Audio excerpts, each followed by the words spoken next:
end on. How are you? All right, I forgot to turn this on. All right, hold on, let me make sure I did this right. All right, start on time, end on time, because you're all invited to have a little social time after this task force around the corner at City Grill, and I hope a lot of you come. I think it's just as important as it is to do good work together. We need to get to know each other as people too, and that's a great forum to do it. So I will be over there and hope you join me. I want to welcome you and thank everybody for coming. We've got a really full agenda, and I see we have a lot of guests and a lot of VIP guests, so I'm thrilled to see that. I also want to acknowledge someone on the task force who is retiring and moving to Texas. So this will be his last meeting, so I just want to formally thank Mickey Hunt for everything he does. He is one of our favorite people, and he is leaving. So make sure you ask tough questions of him today, and he did agree he would buy first round of drinks. So. All right, so I know we're going to do introductions. I do see we have some representatives in the audience. I just want to make sure I acknowledge them. I know Rep. Sullivan's here. Anybody else from the legislature? Okay, thank you for joining us. We appreciate it. And people are going to keep moseying in. So with that, I will pass to, I think you. We're just going to do a real quick run through on some Zoom housekeeping. Those of you who are joining us on Zoom, we want to welcome you to the room. If you could please enter your name and organization, if you're a member of the task force, into the chat box on Zoom so that we know who you are and that you're there. When you want to unmute, if you're using a phone to join by audio, you need to hit *6 to unmute your phone. On a cell phone, just hitting unmute will not get you into Zoom. So you have to do both that and *6. And if you could turn off your video feature, I don't see that anybody's on it, but just for keeping things tidy in the recordings. And then we will be able to facilitate virtual participation in the small group discussions later on through some breakout rooms that we'll be able to hold virtually. So with that, is the microphones in front of you should all be turned off or muted. And so when you speak, just make sure you hit the little button towards the base of the microphone that will be green. And that way all of our virtual participants will be able to hear you. Oh, and bathrooms. Do you know where they are? The bathrooms are outside to your right. Men's are kind of across the hallway and women's are go right again. And it's a little dark in the hallway, but I promise there's bathrooms at the end of the little pathway. At the end of the dark hallway. So the last time we were together, we used a parking lot process to be able to get thoughts and recorded ideas from task force members. We want to be a little more proactive today in how we utilize that, because these meetings are happening pretty fast and furious. They're close together. We're furiously taking notes in minutes, but we want to make sure we have a backup for things that you want to share with us. So you'll see parking lot stations around the room that you can use as sticky notes in front of you to jot down ideas, requests, questions, if that's an easier way for you to communicate with us that we can then collect and respond to between meetings. So if we can, and I'll probably encourage people, if you throw out ideas, to record them on a sticky note and add them to the parking lot as we go, so that we have that to use. Oh, I'll get you some sticky notes. All right, we'll get you some. All right, so that's the parking lot. And then we have to approve the meeting minutes that were sent out with the agenda this week from the July 1st meeting. So I just need a motion to approve the meeting minutes. So moved. And do we need to second that one? Okay. Seconded. Okay. So we're good? Any changes? Any changes? Any changes? Okay. Good. Okay.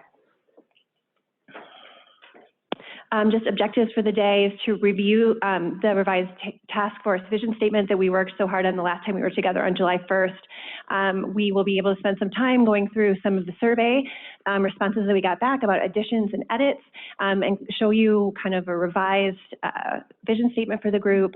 We'll receive some updates from the 3 subcommittees. We'll hear from HCPF around Medicaid and parity, and then we'll be able to discuss some opportunities coming out of those conversations and presentations about how the task force wants to approach their work from the lens of those 2 issues. So that's kind of our time for today, and it's going to go quickly.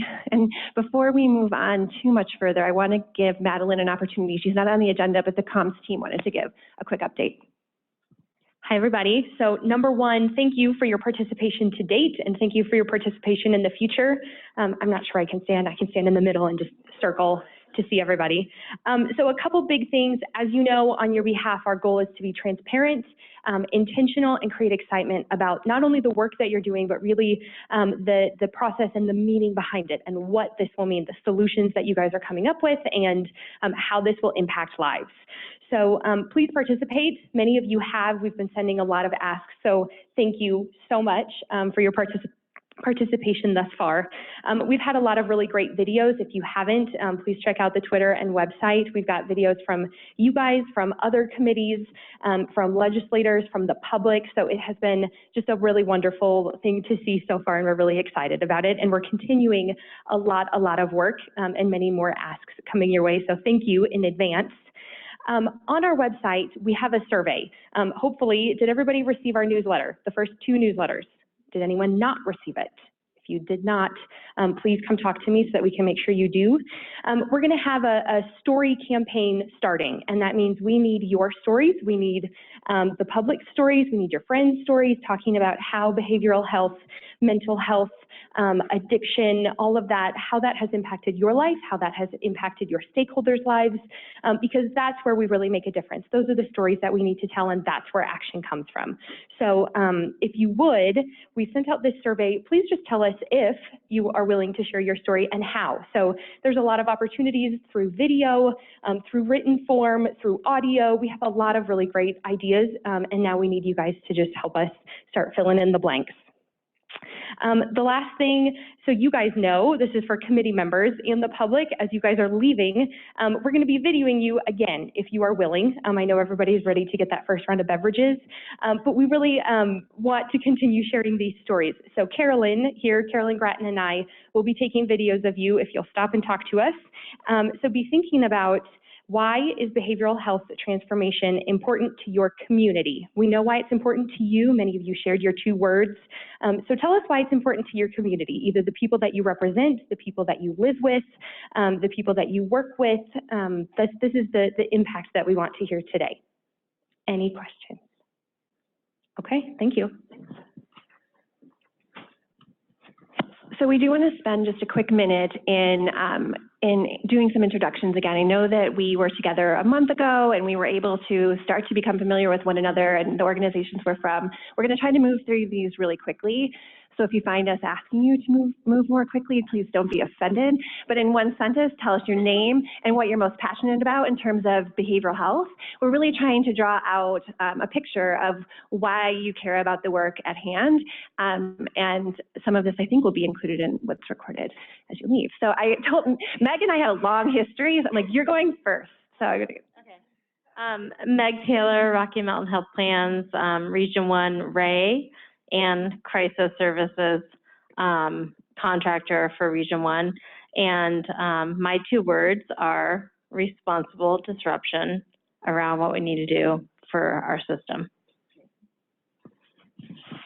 Hi, my name is Nancy Vandermark with Mental Health Colorado, and what I'm most passionate about is ensuring that the system actually serves the people it's intended to serve. And I believe that that will only happen if we address 3 things.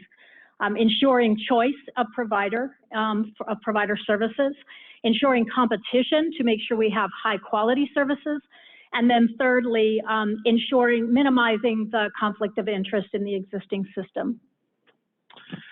Hi, I'm Daniel Darding with Signal Behavioral Health Network, a MSO in Colorado. And I think I'm most passionate about the opportunity that we have to look at addressing what is often a missing piece in folks' overall wellness and behavioral health. There's not as much probably emphasis in this country and in the state around what we need to do here.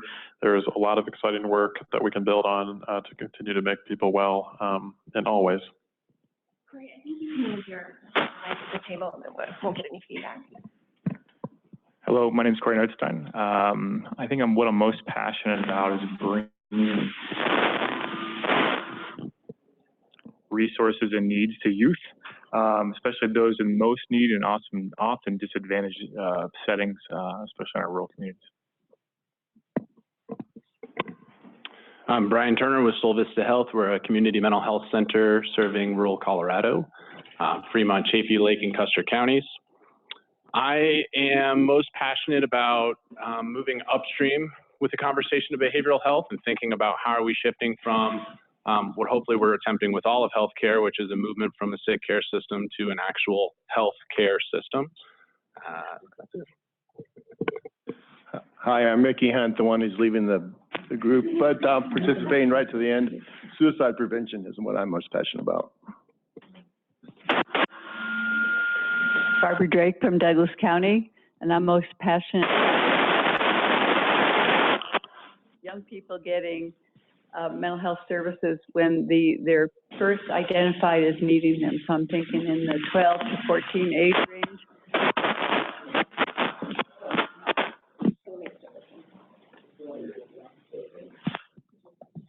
Yeah, it's on. So that they're not showing up in our communities when they're young adults or even mid-age adults, not having received mental health services, and in many ways much harder to treat at that point. Hi everybody, Mike Conway, Insurance Commissioner. I think what I'm most passionate about is suicide prevention like Mickey, but in particular youth suicide prevention and trying to find ways to tackle the crisis that we see facing us. Michelle Barnes, CDHS. One of the things I'm really passionate about is making sure as we create this vision for behavioral health that we really think about reducing the stigma. So you can say, I'm not feeling great today, and you're not meaning your elbow or your foot. You're actually talking about your mental health and that's okay.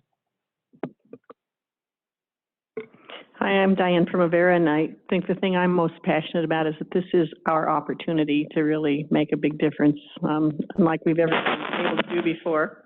I started my professional career working with the mentally ill in 1976. At that point in time, there was lots of groups that fell through the cracks, people that were developmentally disabled, people that were physically disabled, people that had autism, people that had brain injury. Since 1976, which is what, 50 years later, those people have never gotten the services that they need, and they continue to fall through the cracks. So I just want to make sure that everybody has access to behavioral health, and that we have parity between physical and behavioral health, and that we continue to work on treating the whole person. Kim Bimsteffer, Executive Director, Healthcare Policy and Financing, and I'm most passionate about helping people rise and thrive, and that means helping them deal with everything that we all go through and our families go through, and if we can make that easier for them, whether it's depression or anxiety and how those things present, if we can help them rise and thrive by making it easier for them to get through the hard times, I would be very fulfilled. Lois Landgraf, State Representative. I would have to say I'm passionate about all of it, which is why I ran all three of these bills. But I would have to say I am especially concerned about suicide, especially amongst our youth and our veterans. Glenn Most with West Pines and STL Healthcare. And I want to take one of each of yours, but I think what I'm most passionate about is connecting people with the right resources at the right time when they need them. So thank you. I'm Nancy Ingalls from Douglas County School District, and I'm most passionate about early intervention and access to quality behavioral health care services for children and families. Also, the anti-stigma campaign is extremely important. That definitely is a barrier for our young people, especially in early phases when in need. Hi, I'm Neil Epperson, and I'm from the Department of Psychiatry at CU Anschutz Medical Campus. And what I am most passionate about right now is access to timely, quality behavioral health care, primarily because I believe that brain health is a basic human right, and that without brain health and therefore behavioral health, there is no health. Hi, I'm Jen Fanning from the Grand County Rural Health Network. I agree. I'm very passionate about what everybody says, but I'm specifically focused on the end user experience, both the consumer and the provider, especially in rural communities, and really want to look at the entire system because it's the upstream approach, the access to care, as well as the crisis, the entire system. Hi, I'm Jill Dario. I'm with Mesa Youth Services in Grand Junction, and I'm echoing what everyone else has said, but I'm very interested in modernizing our behavioral health care system, making some positive changes. Suicide prevention is a huge hot button for me, and then also reducing stigma.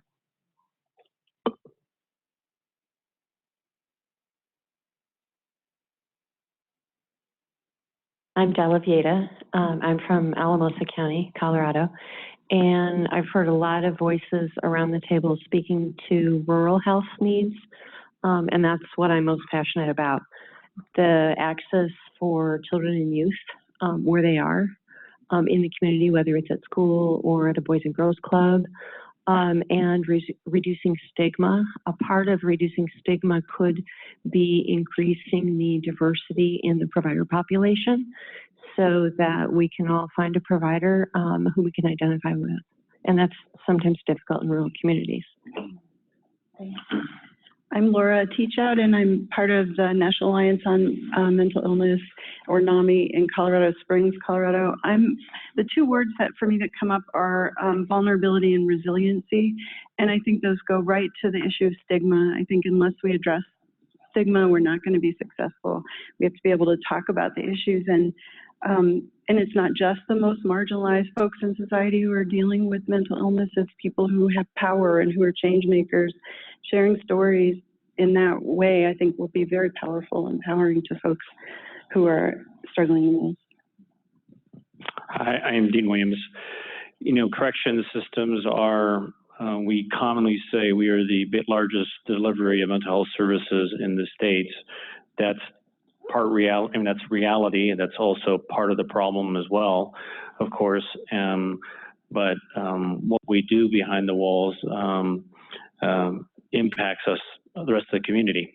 These people are coming out, and getting things right behind the walls is all going to impact what happens in the public, because they're going to come out, they're going to live somewhere else. And so I'm looking for some tangible takeaways to how we do things better behind the walls, because 95% of people are coming out, they're going to be our neighbors again. Hi, I'm Patricia Oliver, and I can say I'm most passionate about is figuring out reliable, consistent pathways for our constituents to access mental health services, and then to include those with developmental and intellectual disabilities as well.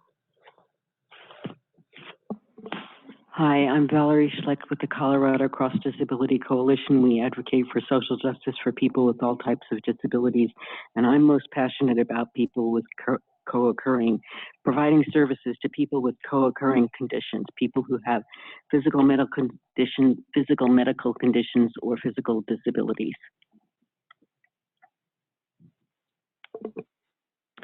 Good afternoon. My name is Selwyn Whiteskunk. I'm with the Ute Mountain Ute Tribe, tribal council member. The most passionate issue that I have with behavioral health is our access to services on the reservation, access to service for our members that are incarcerated, whether it's in the state penal system, the county correctional facilities, and our youth. We have a high rate of suicide, attempted suicide on our reservation, and like most reservations, it's very large to say, and those are the things that I look at as most compassionate about. I came in late today because we had an incident last night at 3 o'clock this morning, so those are the things that the tribe is most compassionate about. Thank you. Hi, I'm Debbie Oldenettle, and I'm the Deputy Director of the Division of Criminal Justice for the state.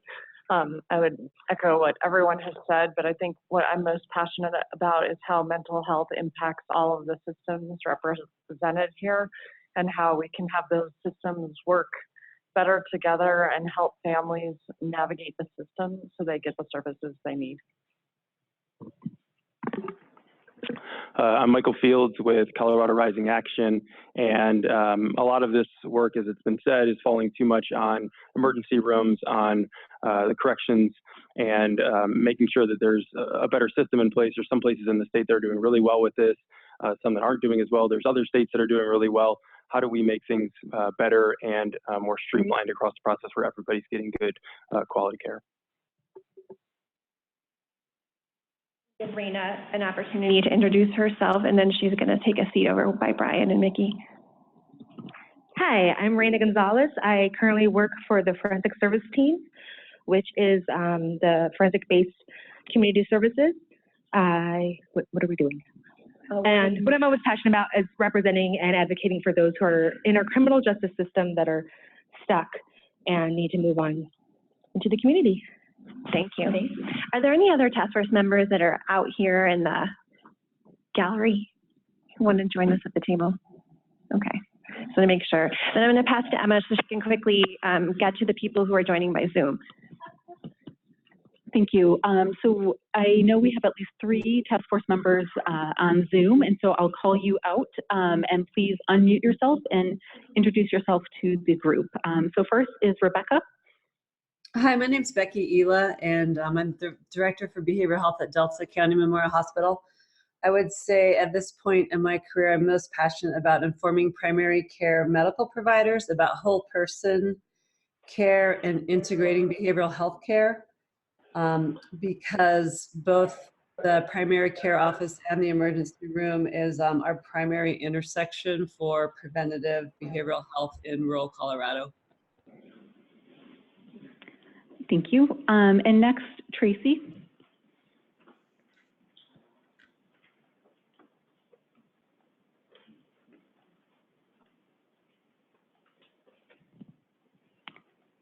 Tracy, please unmute yourself if you are trying to speak.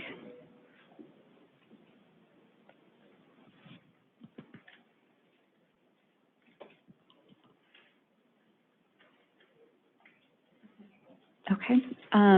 Tracy, if you are able to hop back with us, just let us know. And then also Byron.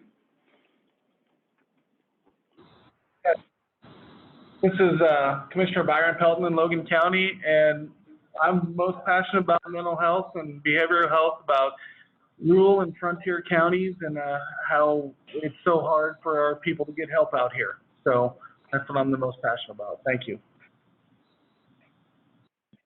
Thank you. And are there any other members of the task force who did not enter their name into chat that I may have missed?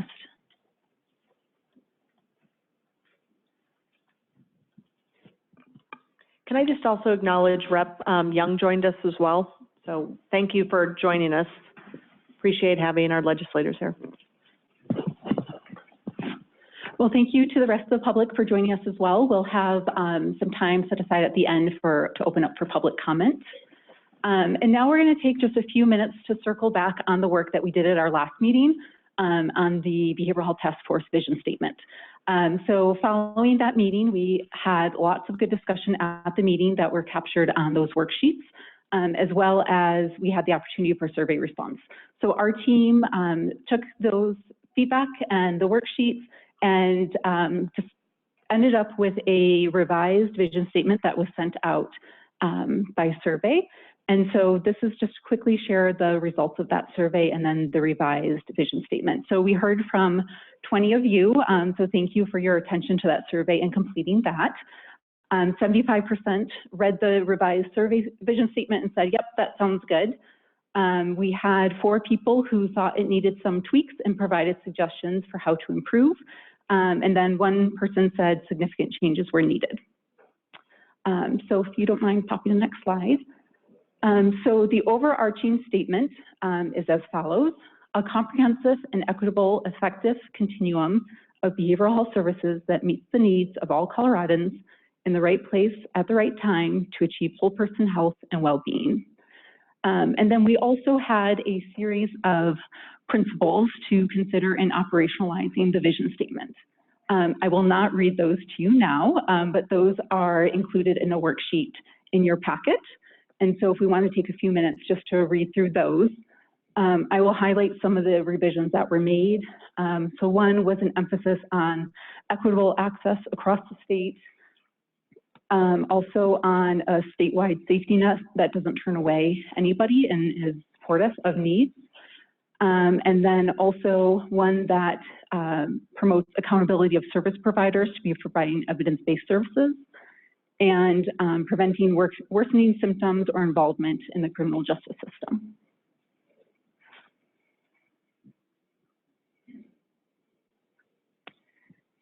So we just wanted to spend a few minutes to circle back on that, and then use this as our guiding vision statement for the work that we have ahead of us. Yeah, so I definitely am accountable. Yeah, to speak. So I wanted to add accountable to this, and I think it's captured here, but like around safety net and accountability around funding and everything that's tied into behavioral services. So that, I know that was mine.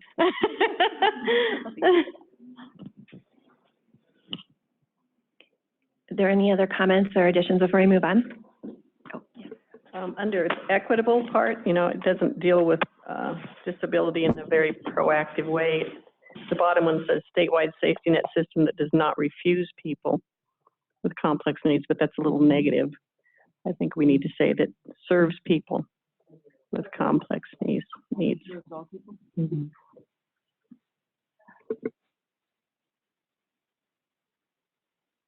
Some feedback, but we were struggling with the language there, because I think that what we were hearing from the feedback that came in through the survey results was no one should be turned away because their needs are complex. And so trying to figure out what the right language is there, we can certainly revisit.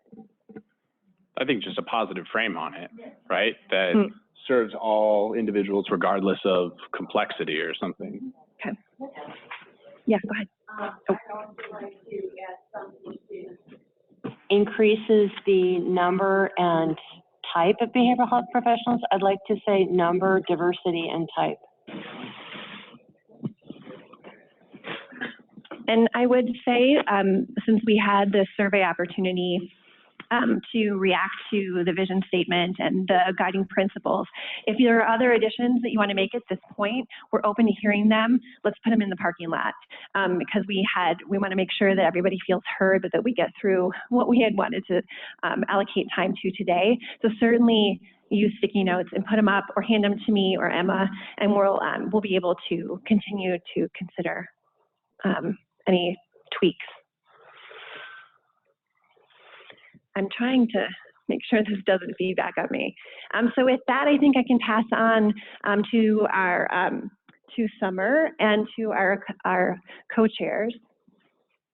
Oh, I'm sorry, Jonathan, around the trainings and the resources that were emailed out, and Summer was going to join with some.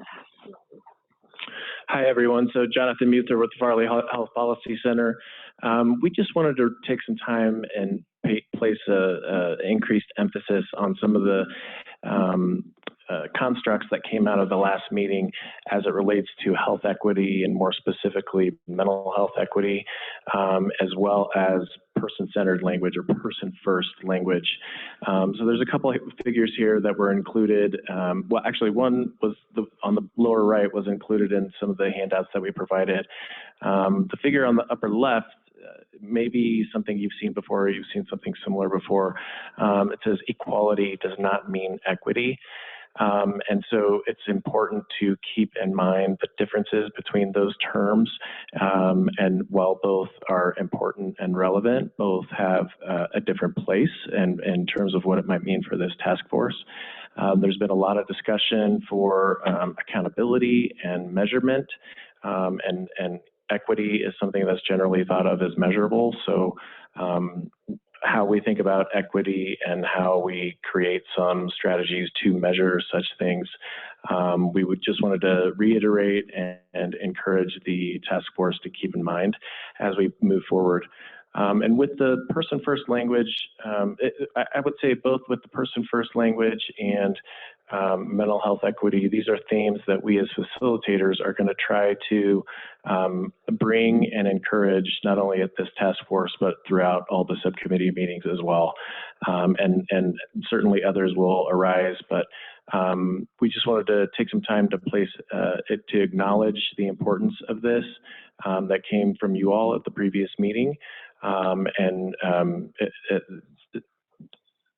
For that reason, also, we provided the resources, and we'll continue to try to do that just to maintain an emphasis on some of these important topics that come up.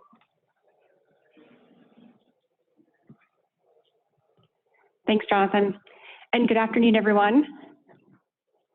Oh, can we try that again? Good afternoon, everybody. It's great to be back with you today. I'm going to sit here and move in circles and try not to get dizzy. So over the last month, since the last time that we met, a lot of people have kind of reached out and said, so how exactly is this going to work? I mean, how are we going to make all these connections? So I just wanted to just briefly kind of remind everyone a little bit about our processes. We're not going to spend a lot of time on it today, but just want to make sure that everyone has a really good understanding. So at the kickoff meeting on July 1st, we talked about the subcommittees, the Children's Behavioral Health, Safety Net, and Long-Term Competency subcommittees. That is what we have right now.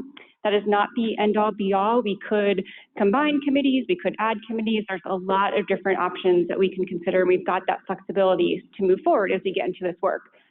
That being said, the subcommittees are working really hard. They're meeting twice a month. There's going to be work in between those meetings. They've got a really heavy lift.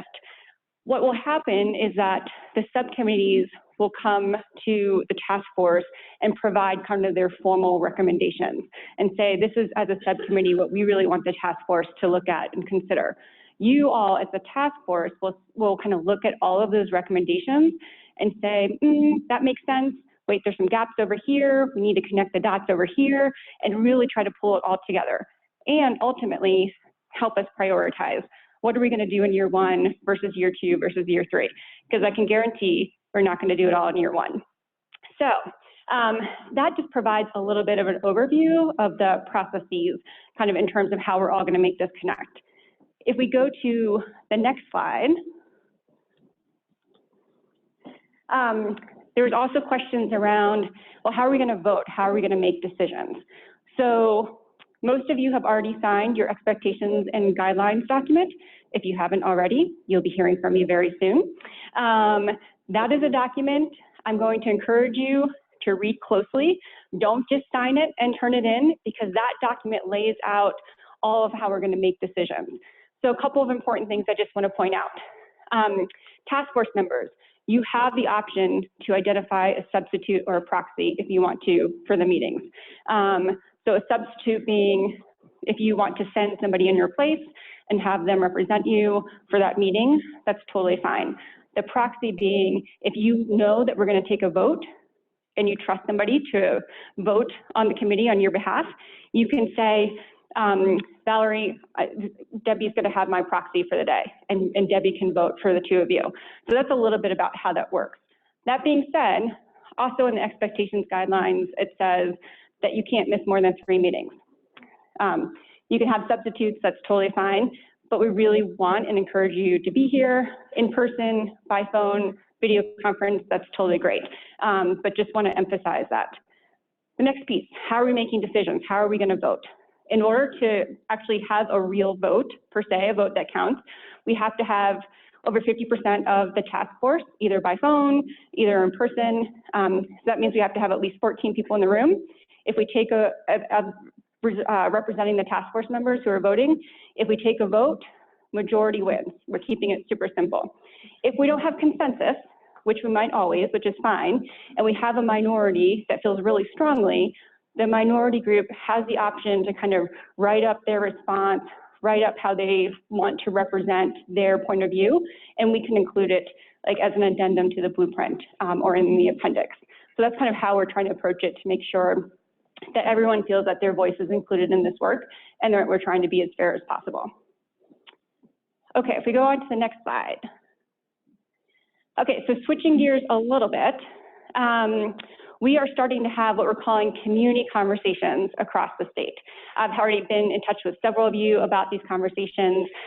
Community conversations can include lots of different things. So we could have stakeholders, so we could have nonprofits, local government agencies, law enforcement, hospitals.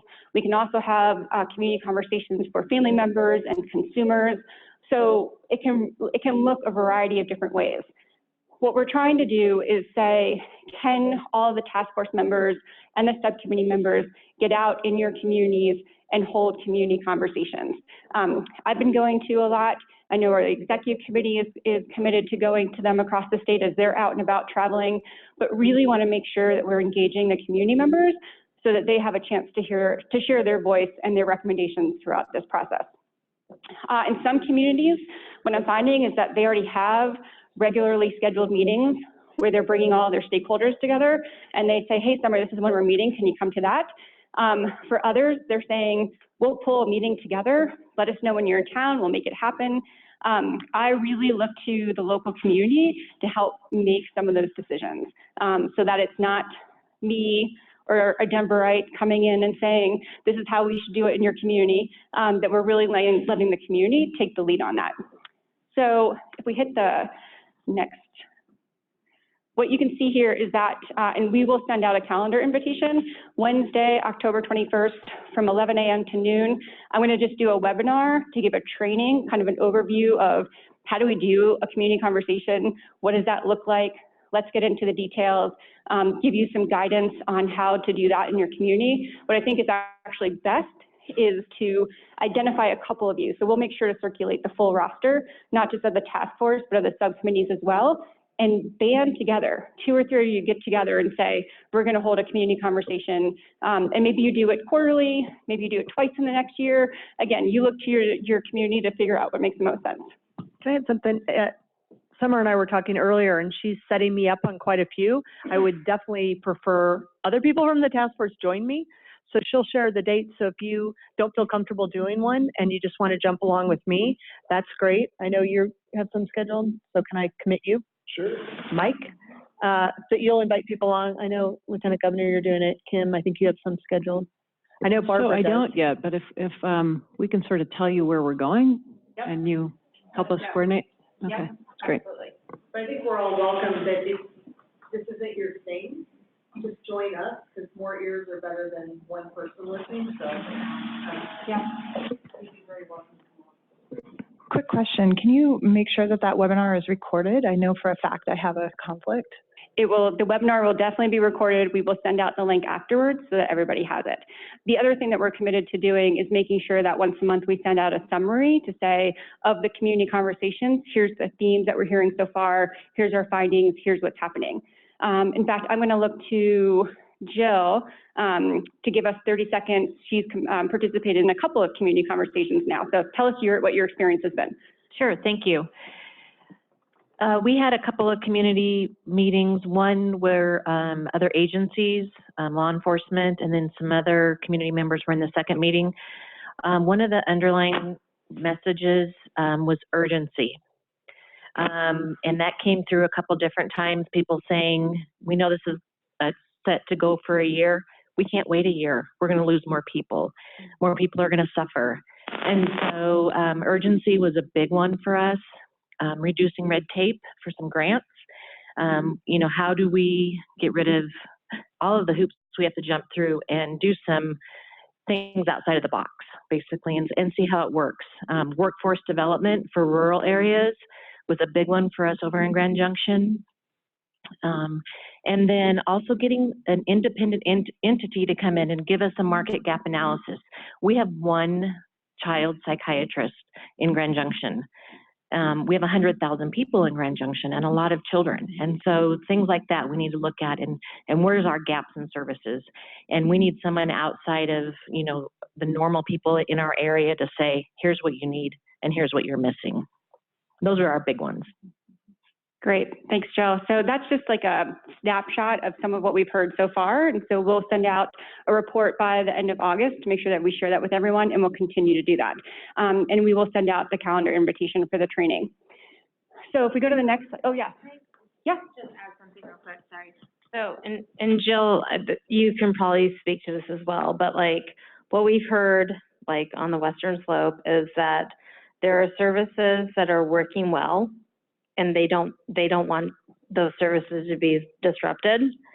And then there's services that are not being provided that we need to provide. And so it's this like, right, two-pronged thing of like, how do we continue the services that are working well, right?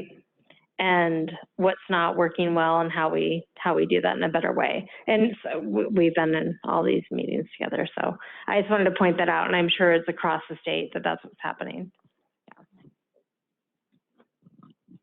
Thanks, Meg. That was Meg Taylor, by the way. No, I think that's a great point. So this is obviously going to be, it's really complex. It's going to be hard to figure out, which is why we are all here working on it and having some smart brains put towards it. The other thing I just wanted to put on everyone's radar, the community conversations are one way to encourage people to kind of provide feedback, share their thoughts and recommendations. Another way that we're offering up is public testimonies. So our executive committee members are hosting a public testimony opportunity. We're doing one per month from now until the end of the task force. We've got a couple of dates set up already and times. Again, these are calendar invitations that I will send out so that you have them on your calendar. In case you want to participate, you can call in, you can be there in person, whatever is most convenient. We're trying to schedule them at different times of the day. So if people want to participate before work, after work, during their lunch hour, in between shifts, they have lots of different ways and opportunities to provide kind of that feedback. We are putting some guidelines together as well as opportunities for people to sign up on a schedule. So again, we will send all of that out by the end of this week. I just want to give you the heads up that that is coming. Any questions? Goes without saying, but I would just ask that you be really thoughtful about making sure that whether it's telephone or Zoom or whatever you guys use, the participants who can't be in one of these 3 Denver meetings are not are getting the exact same amount of time or have an opportunity. Absolutely. We will work really hard to make sure that the technology is working and that people who want to participate remotely can do so seamlessly. But good reminder. Thank you. Summer? Yes. How will we getting the word out to the public about these different testimonies? Thanks. I almost forgot to say that, so I appreciate that, Glenn. Well, we will put this, so we had, as you all know, almost 500 people apply for the task force and subcommittees. We will definitely disseminate this information to all of them so they have a chance to weigh in. What I would ask is we will put together a flyer, some communications for you so that it makes it really easy for all of you to disseminate as well to your colleagues, to your friends, to your family members, to your neighbors, to other organizations and entities. We want to get the word out. We want to make sure that everyone feels that they have a chance to be a part of this process. So that's a great question. Thank you. And we'll also make it as easy as possible. So we'll send you copy that you can, or content that you can copy and paste to Facebook and Twitter and so forth. So it's super, super easy. I have another question. Also goes without saying, but we have a lot of consumers who want their voice to be heard, and being that we're talking about mental health, they may be struggling from anxiety, depression, may not be very articulate, but their voice and their message is really important. Just want to make sure that there's room and space for that. Yeah.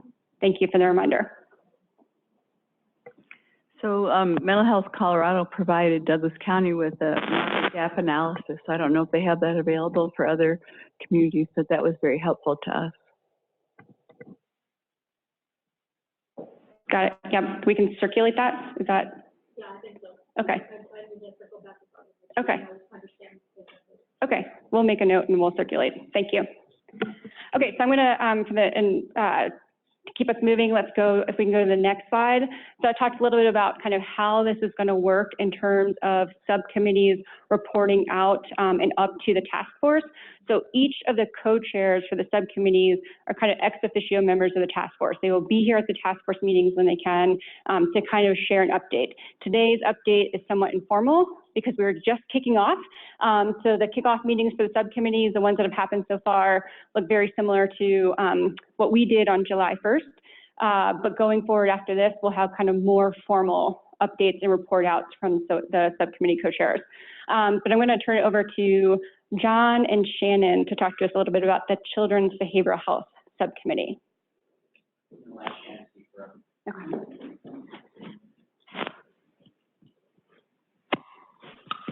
We're going to meet. That's where we're going to start. So we kick off Friday, and so we're excited about that. One of the nice things about the Children's Behavioral Health Subcommittee is that we actually have some stakeholder processes that were done recently with large groups of stakeholders. So we do have a compilation of recommendations that exist already, as well as some recent legislation that was passed. So we really want to start by reviewing that with the subcommittee and asking, does this still resonate as true? Does any of this seem like what we should be doing? And then the question is, what's missing? And so some of the things that have already been noted as missing are some things around prevention, early childhood, early intervention, and things like that. And so we want to try and gather what are those other sources of things we should be looking at. And then the last thing we really want to focus on is trying to define, like, what do we want the scope of things that we want to tackle. And so we're going to have a small group exercise where we really try and get our arms around what it is we want to be working on. So that's the plan at this point in time. Robert?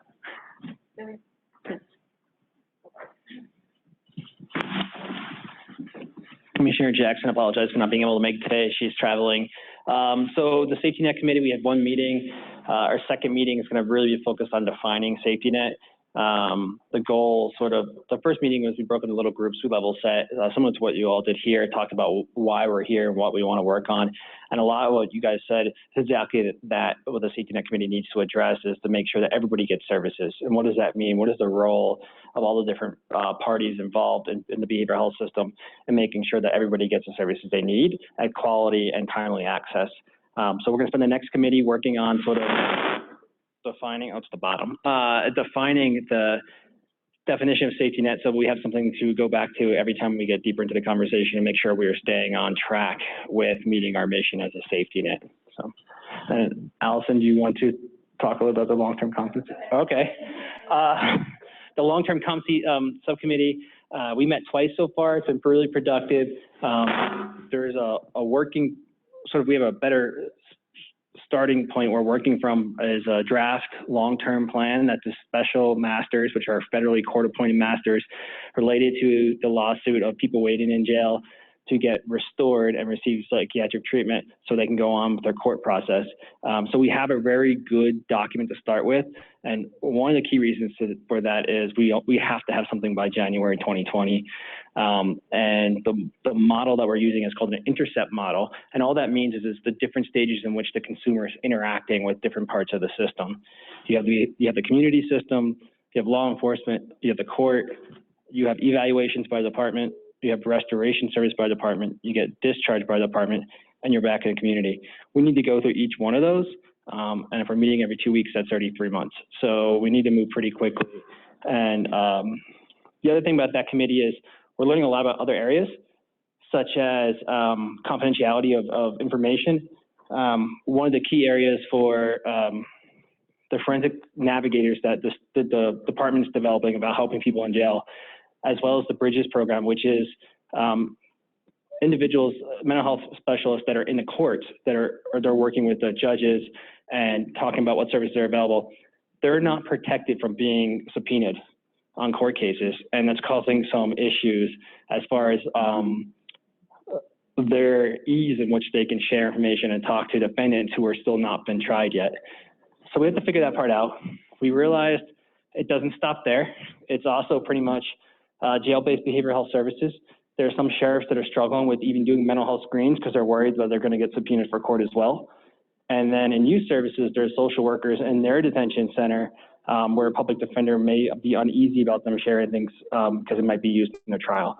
So these are all things that probably have the legislative fix that we need to look at so people, when they go to jail, can get the services they need and not be afraid of jeopardizing their criminal court process, or their civil court process.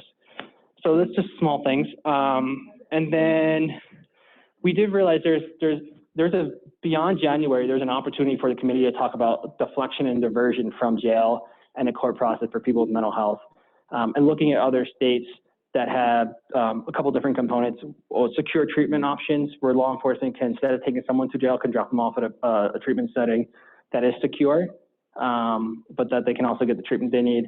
And then Judge Seamus went to Arizona where they presented on court-ordered mandated outpatient treatment.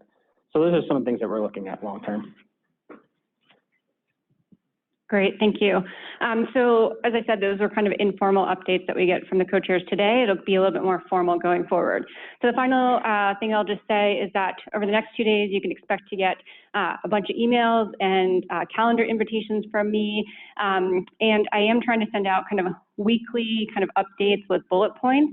So I'm going to ask that you please read those emails carefully. If you're not hearing from me, then reach out and let me know. So yesterday I got a call from Brian Turner. He's like, hey, hello, is there an agenda tomorrow? Because he was not getting my email. So if you're not hearing from me, reach out and let me know so we can figure out what's going on. All right, thanks everyone. I'll hand it back. Oh, Brian. Can we ask any questions about the subcommittees? Ask away. Briefly. Yes. So one of the things I've just been thinking about a lot as it pertains to the task force is how are we going to agree on like what success looks like? What are the measures? What, from like a data perspective or otherwise, are we going to actually look to say, yeah, we did something here that was worthwhile and had a positive impact? And I was just curious, what data are we looking at as a starting point, even before we define success? So are the subcommittees looking at like specific metrics, specific reports, specific somethings? Because I want to make sure that I've reviewed all of that and understand kind of what's out there today, and then that'll help us benchmark for what we're trying to get to in the future. Yeah, that's a great question. So yes, the subcommittees all have had kind of pre-reading materials, a lot of which has already been shared with you all from the July 1st task force in pre-reading. We will make sure that you get all of it though, so that if you want to digest all of it, that's great. We'll make sure that you have that information. And then I think in terms of like, how are we going to achieve success? What's our definition? That is going to be part of the conversation. Both. Just moving forward. Yeah, moving forward. Okay. Yep. But great question. Other question? Yes. So we have a special committee for children and adolescents. The safety net committee seems to be, I guess, focusing on everyone, I would assume. But when I hear safety net, and maybe this is just my bias, I'm not thinking about people with insurance and uninsured. And, they also have very poor access to care as well. And so I'm just trying to figure out sort of who's taking care, who's going to think about those adults that sort of fall into that category. So great question. Robert, you can jump in if you want to, but I would say, so just in terms of the safety net, and Robert alluded to this, it's probably most exciting because it's most wide open. We kind of have a blank slate. On the other hand, that also makes it the most challenging because we have a blank slate. So the conversation has been started in terms of how do we want to define that, and that is really what we need to do during the rest of this month of August, so that when we come back in September, we can actually answer that question and tell you a little bit more about what we mean. Yeah. Robert, is there anything you wanted to add? Yeah, you're correct. Historically, safety has been used for Medicaid population, but we're, in Colorado particularly, are very aware that underinsured is sometimes even harder to receive services than when your copay is extremely high. So that will definitely be part of the conversation. All the safety net literature I read was all about Medicare, but it was all 80s, 90s literature. So we need to really revisit sort of what is safety net's role for folks that do have commercial, private, but they're copay and they're underinsured basically. Or they just can't find a provider. That's also been brought up a lot. Okay, so in the interest of time, I'm going to keep us moving right along and ask Laurel from HCPF to come up and join us. Some of the time that we wanted to spend today is just a little bit more around that level setting and doing a kind of starting to dive into Medicaid and parity. So I'm going to hand things over to Laurel to give us a little bit of a one-on-one.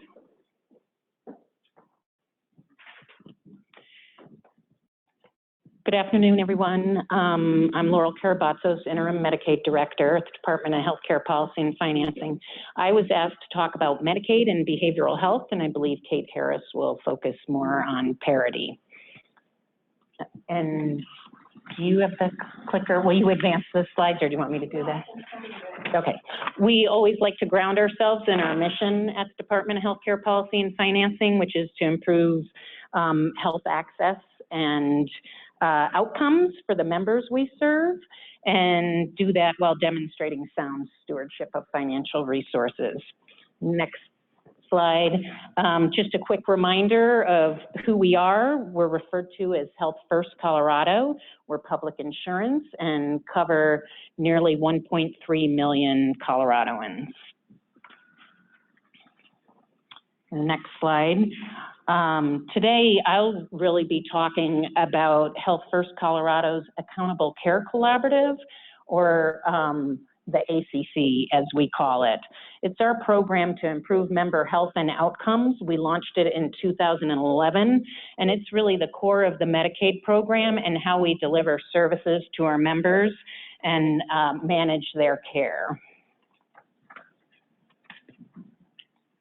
Go ahead, next slide. There are three major components to the program, beginning with the foundation, or the medical homes that you see on the top of this slide. They're our primary care providers, and they're really the foundation of the program. They ensure that our members have a focal point of care. The next level is regional coordination. We know that many Medicaid members have complex needs, and that just having a primary care medical home isn't always sufficient. And so we designed the program to ensure that there's this umbrella organization or layer of regional coordination. And then finally, the foundational piece there is data. Part of this program was to bring an unprecedented level of data out to our providers, our members, and our regional organizations. And that has been something that has continued to evolve over the years as we're able to bring more data and analytics to inform the services we're providing and the work we do. Next slide. In phase 2 of the Accountable Care Collaborative, which we implemented just a little bit over a year ago in July 1 of 2018, the program was initially designed to be iterative. In 2011, we really focused on primary care, but the second phase was really moving more towards coordinated and integrated care.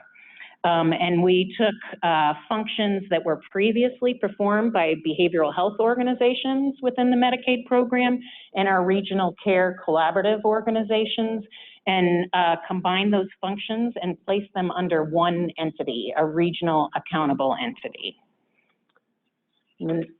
Next slide. This outlines some of the changes that came about with the implementation of phase 2 of the program. As I just mentioned, one is that we combined responsibilities for both behavioral health care and physical health care under one entity in the Medicaid program. Enrollment into that program became mandatory so that all our members, once they come on to Medicaid, are able to benefit from the program. We changed how we attributed our members so that they had more choice in that matter, and it was driven by their selection of a primary care provider. We also made changes to payment in that we pay our per member per month payments directly to our regional organizations. They then have more flexibility in how they pay medical homes to provide a high level of care. And then we also added many requirements based on the feedback we had been getting through our programs. One that I think is really important to the behavioral health community is some of the transparency and reporting requirements that we've added. Although for, over the years, our behavioral health managed care program had been recognized nationally, there was also many complaints about transparency and how decisions were made. And so we added requirements into our program to address some of those. We also added requirements around population health management, health neighborhood, and tried to increase access of behavioral health care in the primary care setting. The next slide, I mentioned that we now have this one accountable entity, the regional accountable entity, and that they're responsible for coordinating both physical health care and behavioral health care for our members. And although we're bringing these two functions under one entity, we have maintained two separate payment mechanisms. On the physical healthcare side, we pay a per member per month payment to our regional organizations to ensure medical home level of care and that care is coordinated across systems. On the behavioral health side, we retained a capitation payment for all services and coordination of behavioral health services. And we did that largely to preserve many of the good features of the Medicaid behavioral health program over the years, and most specifically that under this capitated program and our waiver with the federal government, we're allowed to provide a whole continuum of community-based services in the behavioral health arena. And those services are really important in treating our members, and we wanted to be able to maintain that and thus have the dual payments in the program. This is a little bit small and hard to read, but lists the services we provide under the capitated behavioral health benefit. I just mentioned that there's these alternative or community-based services we're allowed to provide under the waiver. They're in that right-hand column. And then in the first or the left and center column are the state plan services or traditional medical services that you commonly see provided in behavioral health. In addition to those services provided under the capitation, I mentioned in one of my earlier slides that one of our goals in phase 2 of the Accountable Care Collaborative was to open up access to behavioral health. And we did that by creating a short-term behavioral health benefit that's available in the primary care setting. So it's actually available outside of the capitation, and that was in response to feedback that we got that sometimes it was hard to access services through the behavioral health capitation. So we wanted to open up access for people with low acuity needs in the place where they're getting care, where they walk in to see their primary care provider. And then next slide, the next important piece that we're working on right now is to expand our substance use disorder benefit. We have not historically been able to cover residential and inpatient SUD treatment in the Medicaid program. We received legislation a couple of years ago to do that and are currently working on a waiver with the federal government to expand our benefit, and that would cover residential, inpatient, and expanded withdrawal management services. How about a big applause for that? How about some amen on that? Next slide is just our regional map. When we launched this program, we got input from stakeholders and really felt that local communities know best what the needs are in their community, and that there were many pockets of excellent care and care coordination going on, and so we divided the state into 7 regions. On the bottom, you can see it's a little bit difficult to see, but we can also provide a sheet that just lists our 7 regional organization and contact information for them, and this just depicts our map. Any questions? Hey, Laurel, I have a question. Can you just briefly talk about how that's obligation around parity and network adequacy as a concept? Yeah, we are required to offer behavioral health services, which is mental health and substance use disorder services, in a manner that's equitable with our medical surgical benefits. And the federal managed care regs outline how states need to conduct an analysis to determine that benefits are equal.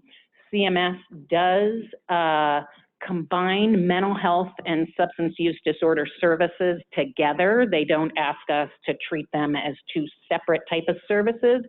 So even though we haven't had inpatient and residential substance use disorder benefit in the past, since we have mental health inpatient, our analysis, we've been in compliance with the federal regulations. But now that we're bringing up this new benefit, that'll really help us feel like we have compliance across the whole continuum. But we do, anytime there's a major change in the program, we need to do another analysis and post that information on our website.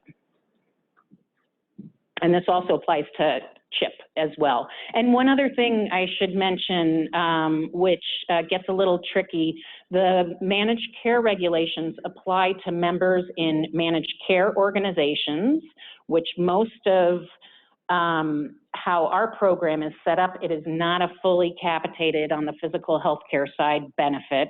So these parity rules apply to those in managed care organizations and the expansion population. But the department has taken the position that we want to look at our benefits across all our population and not just those limited individuals. So we really do the analysis across the whole ACC program. So did county population or just Medicaid population play a role in the division of the regions across the state? Good question.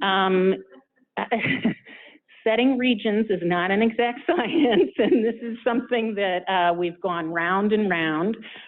Way back when we created the behavioral health program, we had 8 regions initially. And then our behavioral health organizations approached us and said, we don't have enough lives to be able to manage the risk, and so we actually went to 5 regions. And then when we were developing the Accountable Care Collaborative on the physical health care side, you know, we were like, should we align with those 5 behavioral health regions? And as we went out into the community, the feedback we got that wasn't quite enough regions in order to create partnerships with all the agencies within our state that are really invested in Medicaid, that we really needed to make more opportunity. And so we went back and forth and stakeholder and the feedback, and that's how we ended up with the 7 regions. I must say that there's been debate about whether those are the right regions over time, and we continue to have those discussions. So that we can get to some discussion related to how the task force wants to approach its influence on both on Medicaid issues and parity, I'm going to ask Kate to come up, and if there are further questions, let's use the parking lot to collect them. And I'm certain that Laurel is going to be available to answer questions as well. Oh yeah, and Commissioner Nancy Jackson is on the phone. She wanted to make sure we knew that she had joined. So she's out there in the ether. All right, thanks, Laurel. Hi, good afternoon, everyone.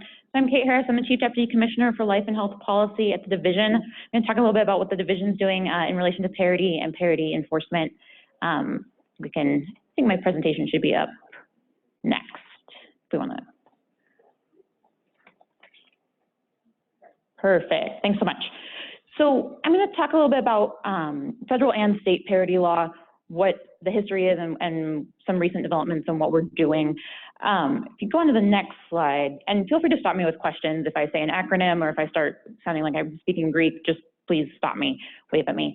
So the Mental Health Parity and Addiction Equity Act, or the Federal Parity Law, was passed in 2008. It requires health insurance plans to cover behavioral health benefits and physical health benefits equally. So what I'm going to talk about is just above the Medicaid threshold, so above 133% of federal poverty, or like $17,000 per single individual per year, to anything above that in private insurance coverage. So that's individual market, small group, large group that the DOI regulates, the non-ERISA plans. And that can be either sold on Connect for Health Colorado or direct to carrier, so on or off exchange. You'll hear those terms. Go next slide. So 3 main components that was in the federal law that passed in 2008, and this was further expanded through the Affordable Care Act in 2010. The first is that health insurance plans cannot have higher co-payments or out-of-pocket expenses for behavioral health benefits than they do for medical benefits. So you can go, we also call that quantitative limitations. So anything that you can put a dollar amount to, copay, co-insurance, deductible, those cannot be applied in a more expensive way for behavioral health than for medical surgical benefits. Second category is health insurance plans cannot put higher limitations on number of visits or days of coverage for behavioral health care than they do for medical care. So you think of this like an inpatient stay for a medical or surgical treatment versus behavioral health. And then health insurance plans cannot use more restrictive managed care practices for behavioral health than they do for medical surgical.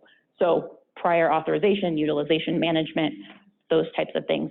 These last two sections are what we refer to as non-quantitative treatment limitations, or something that you can't necessarily put a dollar amount directly to. They're a little bit harder to measure. Okay, so Colorado's state law largely aligns with MPA. There was a bill passed in the most recent legislative session, House Bill 1269. Requires a few things, but one of the main things is that it requires carriers to report data to the division that we are then reviewing to ensure carrier compliance. We issued a regulation about a month ago. It's 40 pages long and requires a really hefty amount of data for carriers to report that we will review within the division. A few other things that 1269 did: it required behavioral health screenings as part of preventive care. It required new denial language. So when somebody is denied, their claim is denied for a behavioral health benefit, they have to receive notice language that instructs them that they have the right to both parity in their treatment, as well as the contact information for both the division and the Ombudsman's Office for Behavioral Health Care. It also strengthened network adequacy. So the division is working on regulations right now related to required amounts of time for follow-up visits for behavioral health after somebody has gone into their provider for an initial visit, and the time in which they should have access to that follow-up visit should they need it. Okay, we'll keep going. So few key challenges, things we're working on at the division. One is the assessment of compliance for non-quantitative treatment limitations. And this is interestingly something that several states are looking at right now. We were just at a national conference with several other, all of the other insurance regulators and their staff, and they found that it was a very common conversation that states are having around how exactly do we assess these really difficult things to measure, like a prior authorization, right? Or claims denials for behavioral health versus medical and surgical benefits. States are starting to develop best practices around this, but I would say it's just starting right now in recent years. So we're all starting to learn from each other in that process. So assessment for compliance of network adequacy. So this was referred to earlier in terms of finding providers. This is something we hear about frequently, that folks go to look for a behavioral health provider and they have a much harder time finding it than say they do for a cardiologist, right? So this is something that we are looking very closely at, that we're really talking to other states and our state partners and trying to figure out how best we improve this and ensure that folks can access a provider. And then the third thing that can be really tough is that consumer doesn't necessarily know when they've encountered a parity violation. So they know that they have a tougher time finding a behavioral health provider than they do, a medical provider, but they don't necessarily know, unless they are an incredibly informed consumer, that that's potentially a parity violation, and to report that to the division. So things we're working on is really consumer education around how we, let consumers know that they do have this right and that this law exists.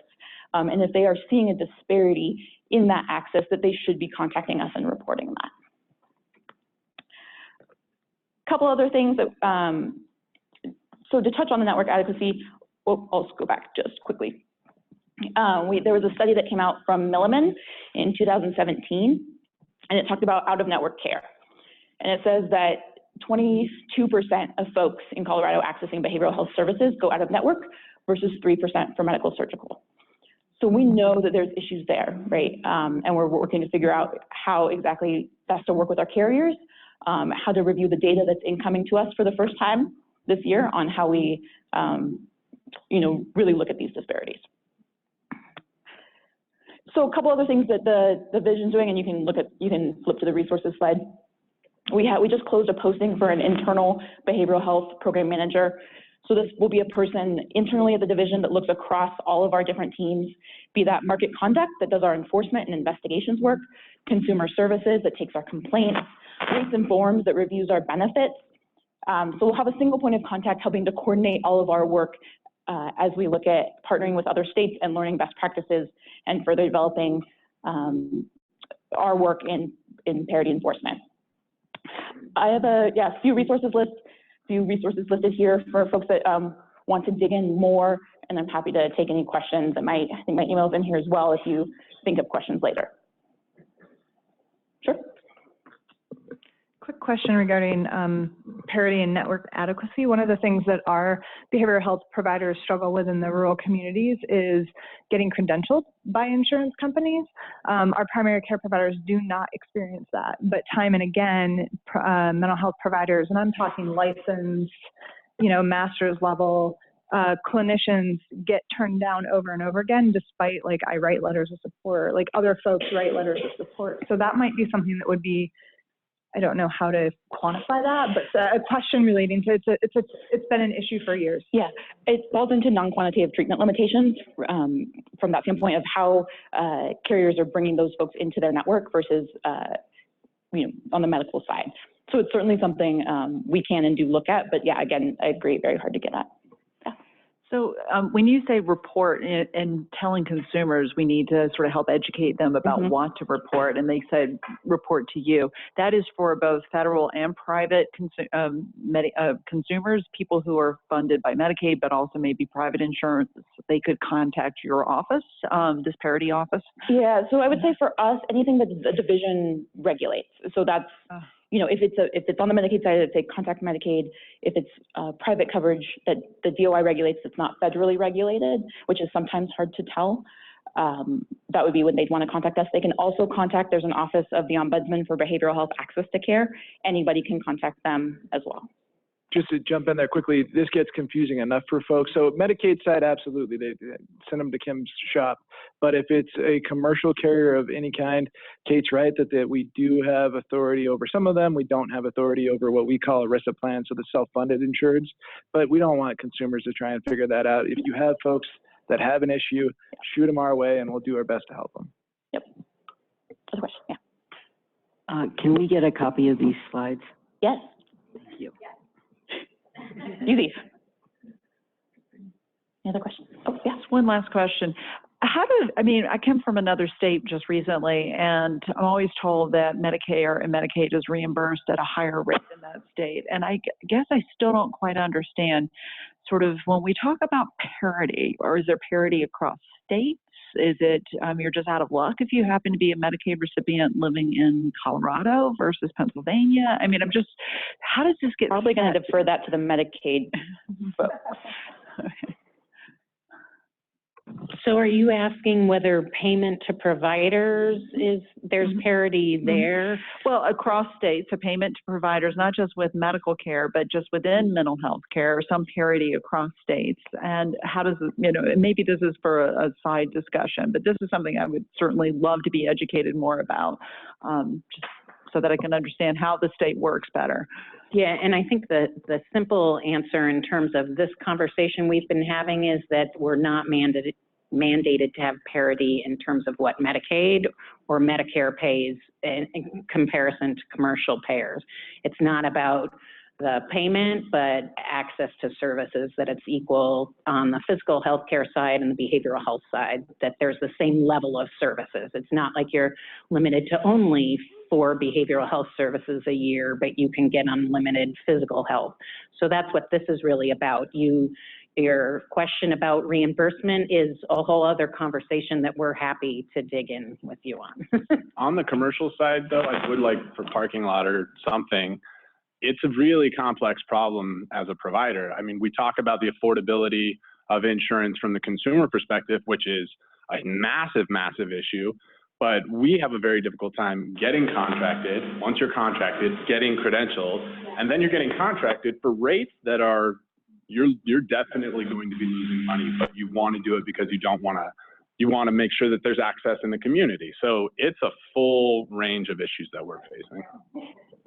So I want to segue to a conversation that we're going to have as a group around the questions that I just circulated. That'll include, I hope, some of this, but I do encourage us to try to use the parking lot. So Brian, write down the sticky note for me and stick it up there. I would appreciate it. Awesome. Is there one more quick question for Laurel before we move into a group conversation? Okay. So in the interest of time, we're going to try to manage what we were going to do in small groups as a group together. So I'm going to ask Laurel and Kate to stay close if they can, so that if there are kind of subject matter questions that come up, we can punt to them to be able to get accurate answers to those questions. But really, what we had hoped is really in small groups, and so what we're going to do together is think about, from what you've heard, what do you think this task force has an opportunity to influence? And really, what is something that we can contribute and move forward? Can we get Laurel and Kate to just join us? Yeah, that would be great. I don't know, Laurel was trying to sneak out the door, it looks like. We're dragging you back in. If you could join us up here near microphones, that would be great, so that we need kind of you as subject matter experts as we move through the discussion. That would really be helpful. So I just want to kind of kick off with this first. This is a big question, and we grappled with how best to pose it to you as a task force, but really, what do you see as the biggest opportunity to influence Colorado Medicaid and the work set forth for the Behavioral Health Task Force, recognizing that there's probably some things that are too big to make a run at. So really, as a task force, given the vision that you've established, where do you think this team and this group, through recommendations, could potentially begin to influence some of what you've heard related to Medicaid? And then we'll do the similar kind of thing around parity. So I just wanted to move questions into this forum. If anyone is brave enough to start. Yes, Barbara. So I understand the decision to stick with capitation during the transition to regional accountability entities, but I wonder if that's something that could continue to be evaluated as to whether that's the best way to reimburse for behavioral health services through Medicaid. So I was saying, I understand that why it was done during the transition to regional accountability entities, but I think it's something that's worthy of, considering whether that's the right reimbursement mechanism, capitation, to use for behavioral health services in the long run, or should it mirror physical health services? And to add to that, I think, it's interesting we're having the two conversations at once about Medicaid and parity. And to me, it's a good example of where there isn't parity.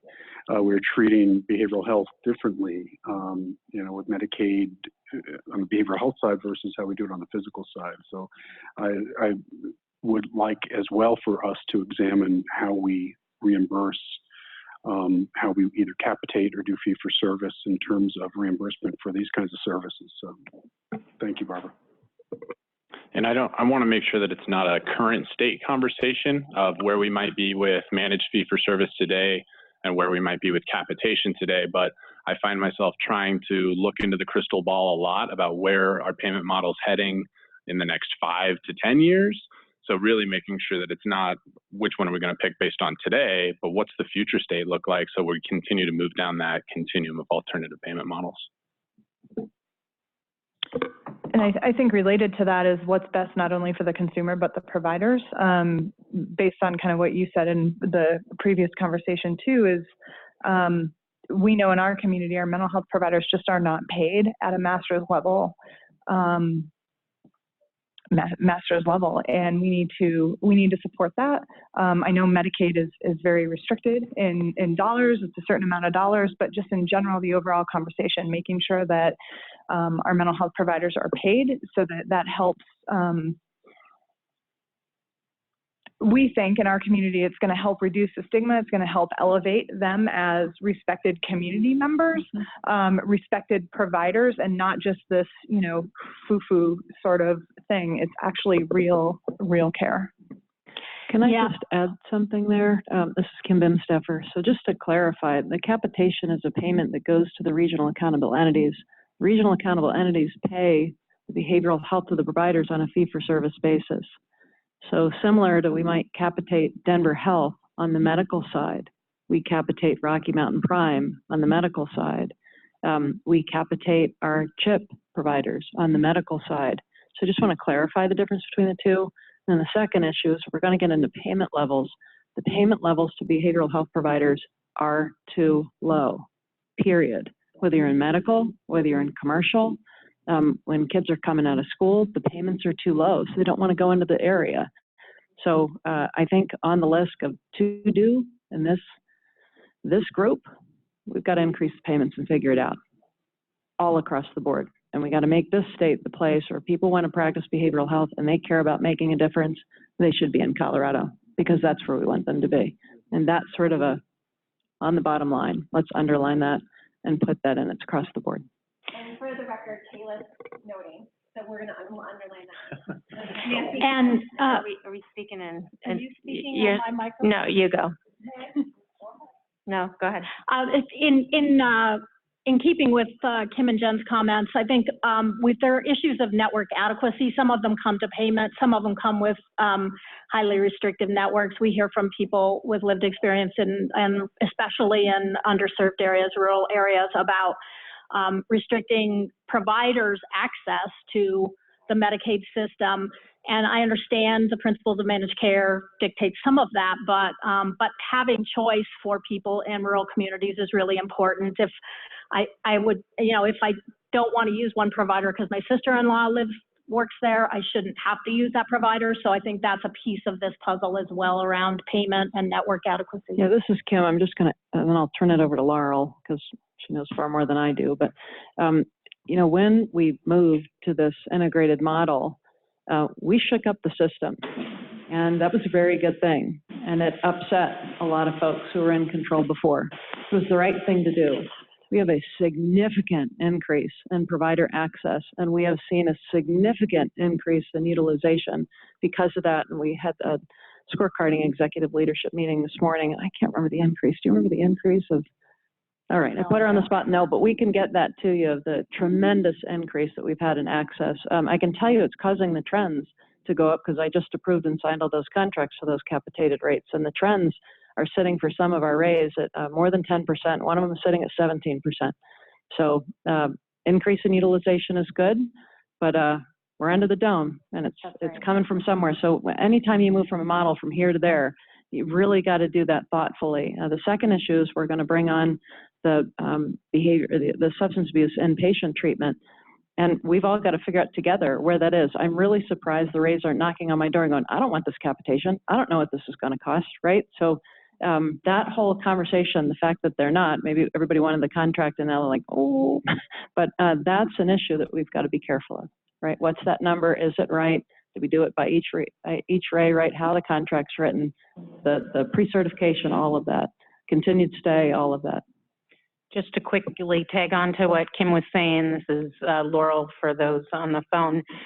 Meg, in Region 1, you've actually expanded your independent provider network. There's a few of our regions that have been very successful on expanding that and opening up the behavioral health network, so we can also learn from some of that. Well, and I was just going to say, we're passing the mic carefully. So the trick with this microphone to avoid the disruption is to hold it at the top for anyone who grabs it next. But it's kind of a nice way of segueing into this second part of the questions of examples where things are working well that could be scaled. So as you're thinking about these things, sharing those as well would be great. Did you want to say? No? No? All right. Well, yes, but I was just saying that as you're thinking of ways that the task force can be influential and those come to mind, it can be kind of a combined. So I keep going back to accountability. So I want to make sure that we're expanding our network in Region 1, right? Open up to create capacity and access, but there has to be also quality assurance over that too, right? And so it's not just any therapist who wants to be part of this, but how do we actually create accountability around the services that are provided? And right, so Jen, and to your point, right? So we open the network, we try to increase rates so that providers are incentivized to participate in the network, but then also how do we create accountability around the services that are provided? And those two things have to go hand in hand, right, around all that we do, so. Yeah, and this is Jen, and adding to that, you know, we've worked with Meg. I would echo Meg's done a great job, and I know in our community, every provider who would qualify for that accountability and quality assurance independent provider, they are on Medicaid. They've been contracting with Medicaid, and their biggest fear was the auditing, right? And the amount of time that it took. So finding that balance between the accountability and the auditing, I think you're working on that and doing a great job. So I would recommend like looking at that Ray 1 region for the rest of everything relating to that, because it has made a huge difference. Our providers are not afraid anymore and have actually told me that it's working very recently. Were there any other comments? Go ahead. One of the issues that caused a lot of kind of shock to the system was opening up the 6 visits. And what was that going to do to drive integrated care or potentially fragment behavioral health and primary care providers even more? And examples where there is success happening in like the Greeley area between Sunrise and North Range Behavioral Health, they have an amazing partnership and collaboration. In the South between Valleywide and a number of different mental health centers, there's great collaboration happening there between the mental health centers and the federally qualified health centers. On the Western Slope with the Center for Mental Health and the Riverside, there are these pockets where the partnership is prevailing over a financial mechanism that could kind of take things in a different direction. I'd really like us to use those as kind of case studies to see where partnership at the local level is actually getting stronger and they're finding a way to make this new arrangement of payment work. Go ahead. So maybe this is a parking lot issue, but I'm going to say it now so I don't forget about it later on. But so I think one of the other things that challenge for us is accountability to the larger community and accountability to the larger system. And by that, I mean, we should all be concerned about whether people with mental health issues are being taken to jail or being taken to emergency departments and put in kind of revolving door, or schools are being expected to go above and beyond in addressing mental health issues, or the child welfare system's investment in these things. So I know it doesn't quite fit with this, but maybe it's a parking lot issue that we have to figure out what the cross-system accountability is too. So accountability to individuals being served, but also this cross-system accountability and investment in the impact of your decisions on the larger community that drive some poor outcomes for people that have mental health issues.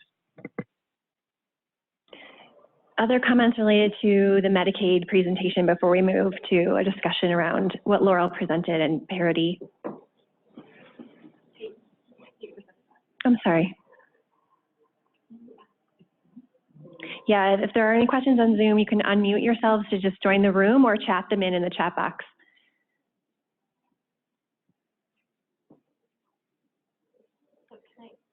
Yeah. I talk too much. So I do think to your point around child welfare, so like within the Ray Medicaid world, we have incentive measures tied to child welfare, but I also think there's like a broader scope that we can look at. So related to substance use disorder treatment for parents that are tied to the child welfare system, right? I worked in child welfare a while, and there was a lot of substance use disorder tied to that. And so how we can work that all in, like into this framework that is, we have incentive measures, which are great and they're informing and driving the work that we do, but what's the broader scope of that? So I think that we can look at that too. Yeah, so again, sorry. No, you're good. I talk too much. No, you don't. Okay. Well, and if there's other examples too of where you feel like these things are really working well, it's a great place to either email them in as you think of them or share with us in the parking lot, because I'm sure there are many others across the state that we could scale. To move on, what about how the task force, from what you heard Kate present, Did you learn that influences how you think about the work of this task force as it relates to the issue of parity?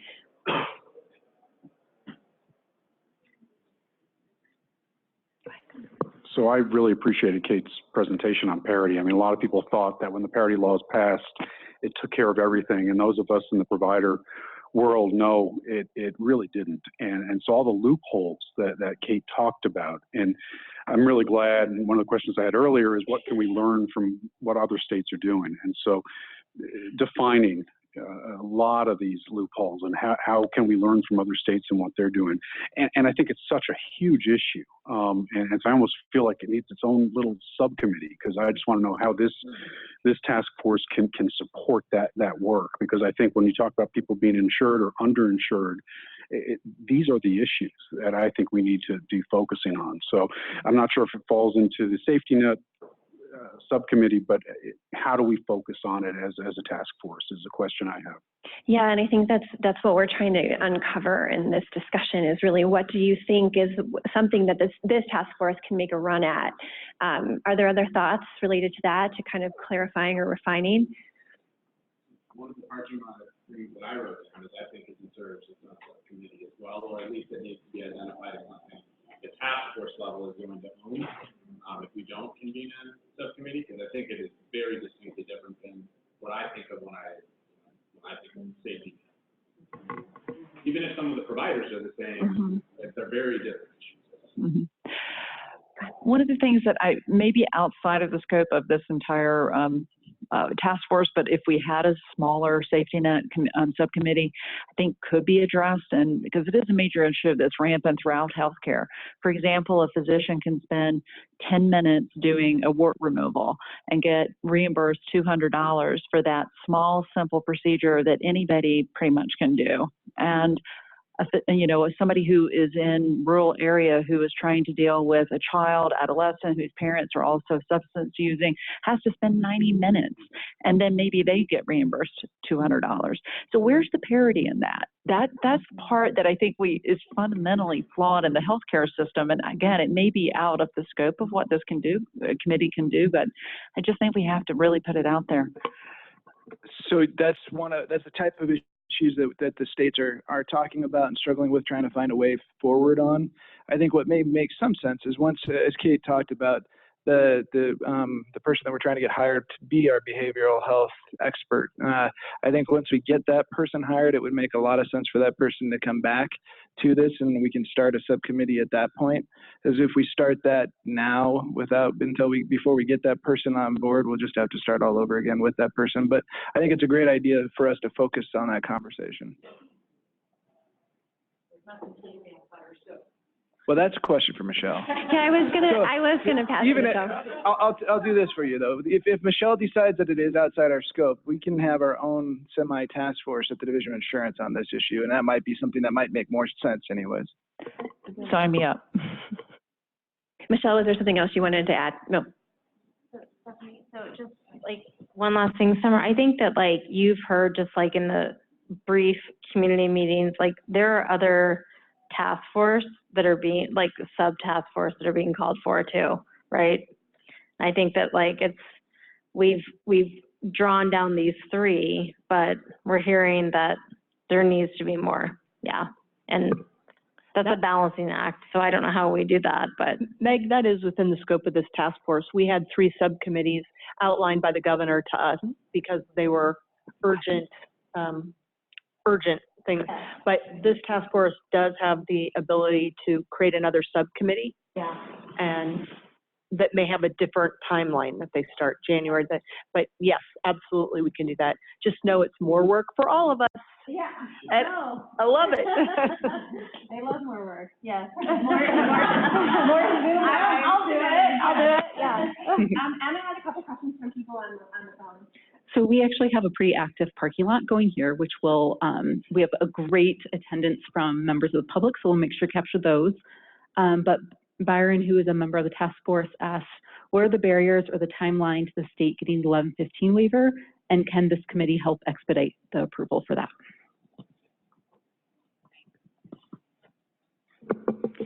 I assume that's referencing the 1115 we're doing to expand our SUD benefit, and we have a draft prepared. We have biweekly meetings with the federal government to walk through that and plan to submit this fall. I believe later this month we'll put it out for public comment, and so things are really moving along, and we anticipate that we'll be able to have approval by July 1, which is when we're targeted to try to bring up the benefit.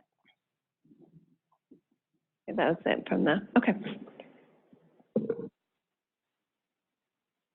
Were you going to say something, Mike?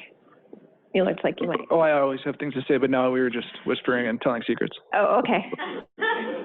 You can ask him about that at the social hour, what was going on over there. So I think that we're really moving on time. So are there other questions or comments that you want to make sure you get out there before we move on to any public comment?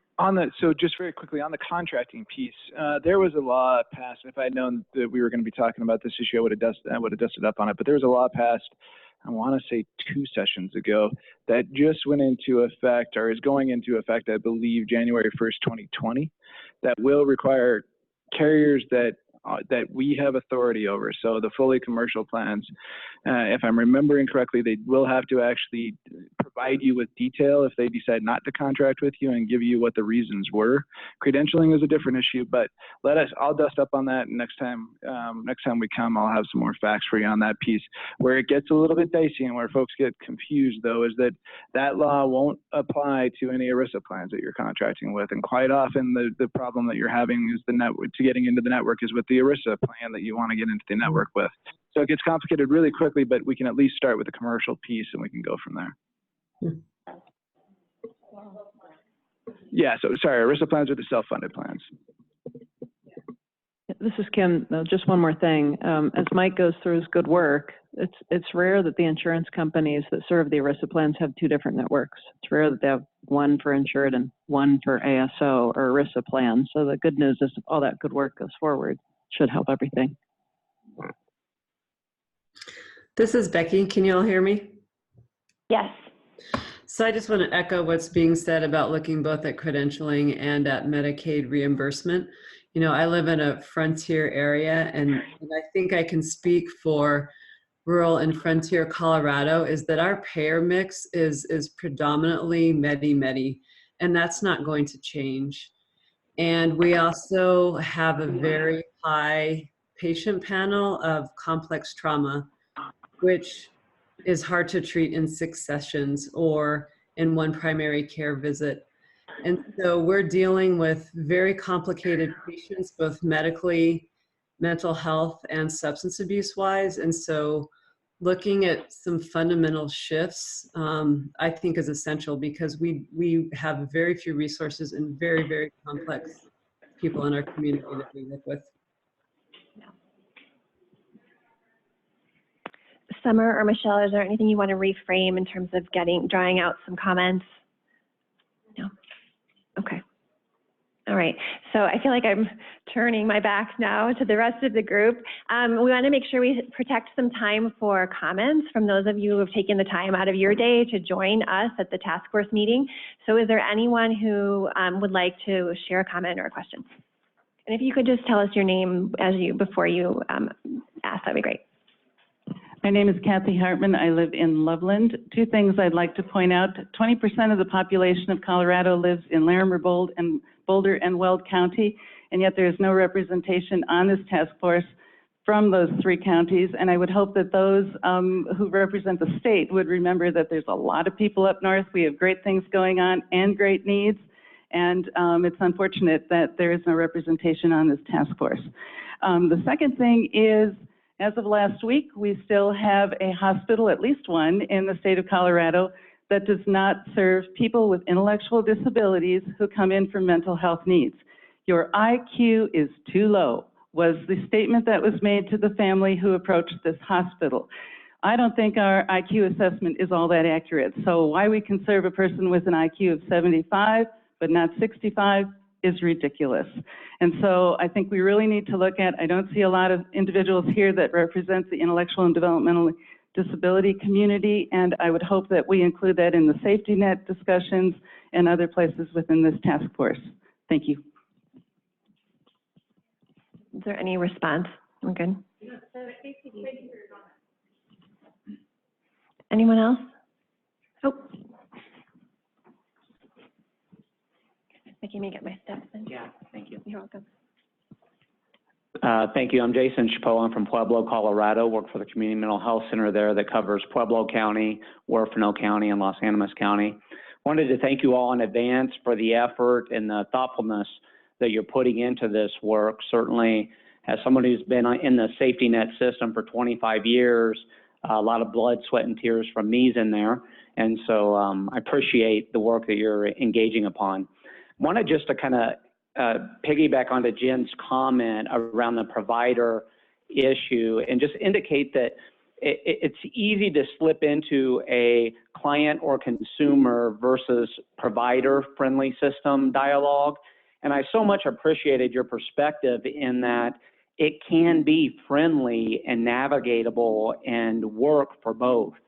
And in my mind, that's the ideal outcome, is a system where providers flourish and are able to provide that accountable care that you are referring to, Meg, and that clients are pleased with the design of the system. So thank you. If you're ever in one of our regions, I want to have an open invitation to give me a call. Love to show you what we do on the ground currently.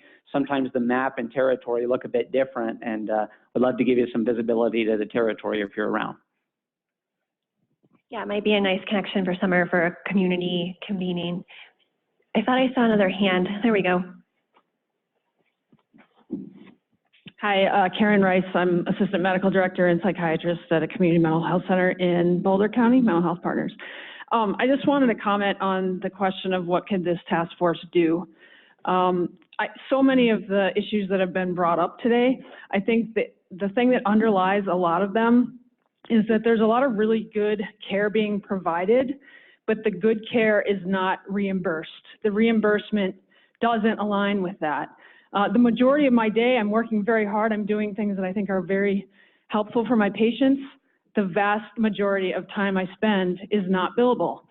So, you know, I completely agree there's not enough money being given to these things, but I think even the money that's in the system already, if we could really align, especially, you know, things that the state can control, Medicaid, how Medicaid, you know, just make sure that the payments align with what is good care. Talking about capitation, and one of the reasons I like capitation is because it gives us so much flexibility in what we can do. We have some options as to that it's not just the patient needs to come into the office and see me. We can do so many more creative things that actually get people better. And I'll just leave it at that. Oh, one other thing, parity. You know, people that are addressing these parity issues, I just really encourage you to have some frontline patient staff working with you. We see parity challenges on an almost hourly basis, and I think, you know, it seems like people are playing by the rules, but what plays out practically, we're not seeing parity. So really allow us to give some feedback about what we're seeing clinically.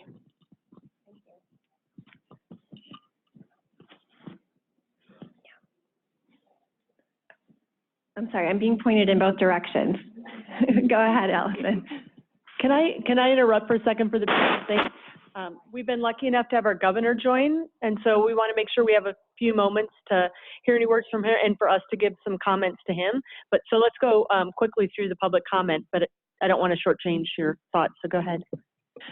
Thank you. This is Allison Butler. I'm Director of Legal Services at Disability Law Colorado and co-chair of the Long-Term Competency Committee.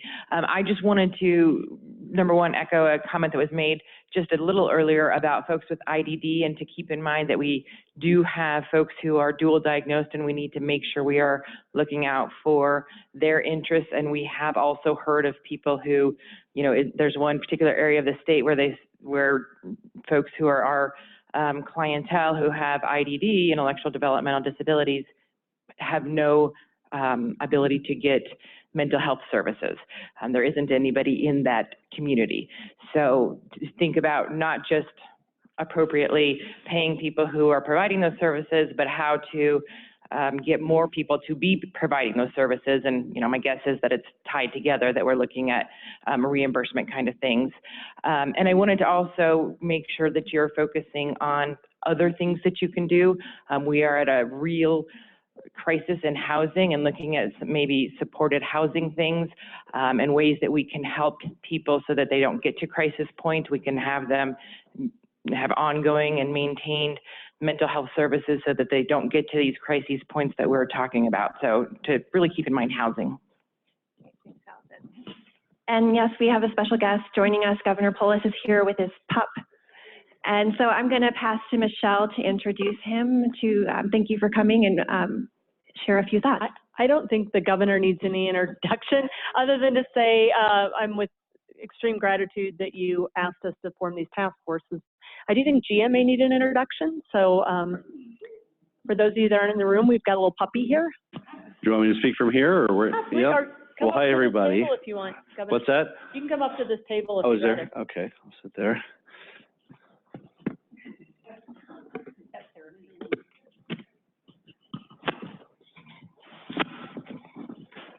Well, first of all, thank you to the folks serving on this committee. This is really important work. I mean, the need is high, expectations are high. We're hoping that we have the right group of people to really deliver on Colorado leading the way in a new and innovative way. Today, August 7th, is National Lighthouse Day. In 1789, Congress approved the act for establishing a network of lighthouses to serve as beacons for easy navigation of vessels through rough waters. Colorado's not famous for its lighthouses, but I share that because through this group, we have the opportunity to serve as a beacon. Our behavioral health system needs to be the safe harbor for all Coloradans rather than sort of a cumulative things that have been set up over many decades. We need to focus on the patient first, obviously reducing and eliminating the very costly outcomes that can result from a breakdown in the care, costly to the individual, costly to the state, costly to the system. And it's not easy. If it was easy, it would have been done. And that's what we're here for. It's for figuring out how we have, proven cost-effective measures for prevention, for treatment compliance, and how we build the right incentives into the system for cost reduction, for better patient outcomes, and how we can deliver on that as a state. The work of your task force is critical. The need is great, and we know that you each bring your own perspectives, and those perspectives aren't always in alignment, and that's okay, because we need to focus on how can we best deliver services and reduce costs for Coloradan families. Behavioral health touches so many areas, right? Touches physical health, touches productivity and economic growth. It touches crime. It touches so many different areas, each of which has its impact on broader society, but all of through which you can have an immeasurable positive impact through having a behavioral health system that is really aligned to producing the positive outcomes that we seek. So just as the beam from a lighthouse is steadfast and unaffected by this storm, so too this group needs to be focused on that big picture and in leading the way. Little Gia's here too. She's the first pup of Colorado. We've had her about 10 years. When I got elected to Congress, the saying is, if you want a friend in Washington, get a dog. So I got a dog, and probably having a dog saved me the money of having to have any counseling or therapy sessions. And I say that only partly in jest, because think about animal companions. And for instance, it might be hard to route a funding stream towards support for an animal companion. But what if an issue with somebody is that they need PT, physical training, but a dog might be the best way to do that, to go on a walk 3 times a day, or it might be a less costly alternative to counseling. So there's all sorts of things that are out there, and there's great data. Scientists have done great studies. They've done great data that show things, and so I think we have too many, funding streams that are rigid and are only focused on what might not be the most effective or cost-effective way of getting at something, and figuring out that, yes, more flexibility, but obviously aligned to the outcomes that we need to produce and accountable for those outcomes is a huge opportunity for Colorado to lead the way, to shine the light through a stormy day, and hopefully be a beacon of hope for other states. So I want to thank all of you for being part of this effort. We look forward to watching and working with you on your progress. There's a number of members of our administration here with you that I hope are good resources for you, including our Lieutenant Governor, Diane Primavera, as well as the heads of several agencies that relate to this work. But we know that this work is interdisciplinary at its heart. I think where we fail in behavioral health is where we silo it. It really touches so many different areas, and I know that the work you do will help inform state policies that will help Colorado lead the way. So thank you.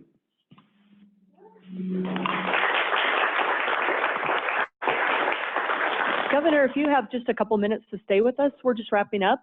Maybe we can ask everyone on the task force just final thoughts that you want to say and do it in like 15 seconds or less. But it would be good for you to hear some of the perspectives of the task force. Meg, would you like to start? Meg's had to do that twice today. Yeah, thank you so much. No, I think just like to say it in like 2 words, which Summer has asked us to do, and a video, which I have not yet produced. But I really think that we have to responsibly disrupt what is not working and support what is working. So that's what I want to do. So, and Tom Sullivan, I see you. I want to say hi to you later. Yeah. No. Hi, I'm Nancy Vandermark with Mental Health Colorado. I would say I'm really encouraged by the discussion about the adequacy of the providers and all of the various solutions that people have proposed, including the work, the model work that's happened in Region 1. And I would hope that we continue to think about how do we expand access to services. Of course, health promotion and all the front end things are important too, but right now we've got a lot of people in pain, and anybody in the state who wants services right now should be able to get them. This is Daniel Darting. I'm just inspired by the commitment of the group here, and this is a group that can get stuff done, and I'm looking forward to being a part of that.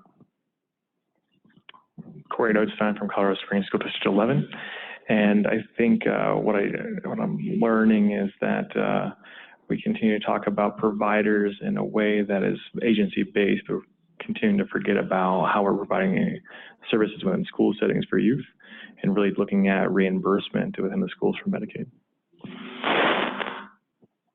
Do we need to pass this? Brian Turner with the Health and Mental Health Center in rural Colorado. I'm really encouraged that we have voices continuing to remind us to come back to the individuals that we're talking about providing services and supports for, and hopefully not getting too stuck in a systems level of thinking. And as we're designing those solutions, I think continuing to push rural, frontier, flexibility, locally designed solutions, and accountability without increased bureaucracy and red tape. Reina Gonzalez, Forensic Services. A lot of this stuff was a little bit above my head. I'm more on the forensic side where Medicaid and things are just kind of part of what happens. So I appreciate the presentation on this.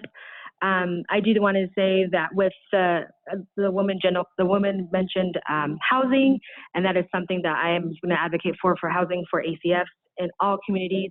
I know there's a lot of ACFs that are not in some communities, and that's something that we need to do.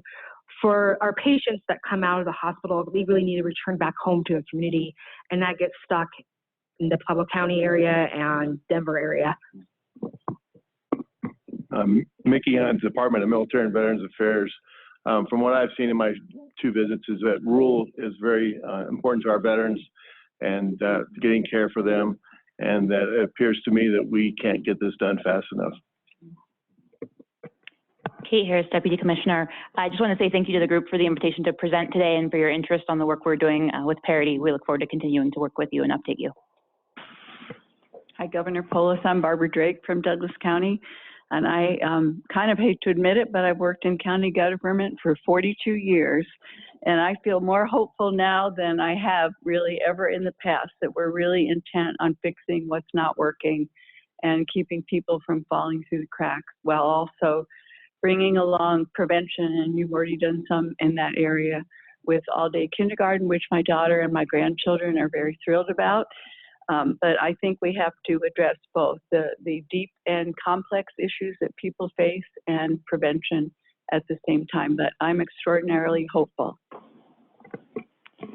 Mike Conway, Commissioner of Insurance. Something that I've started to say recently quite a bit when I've been out talking with folks is that we really do have a unique opportunity in Colorado at the moment to make fundamental change across the board when it comes to healthcare.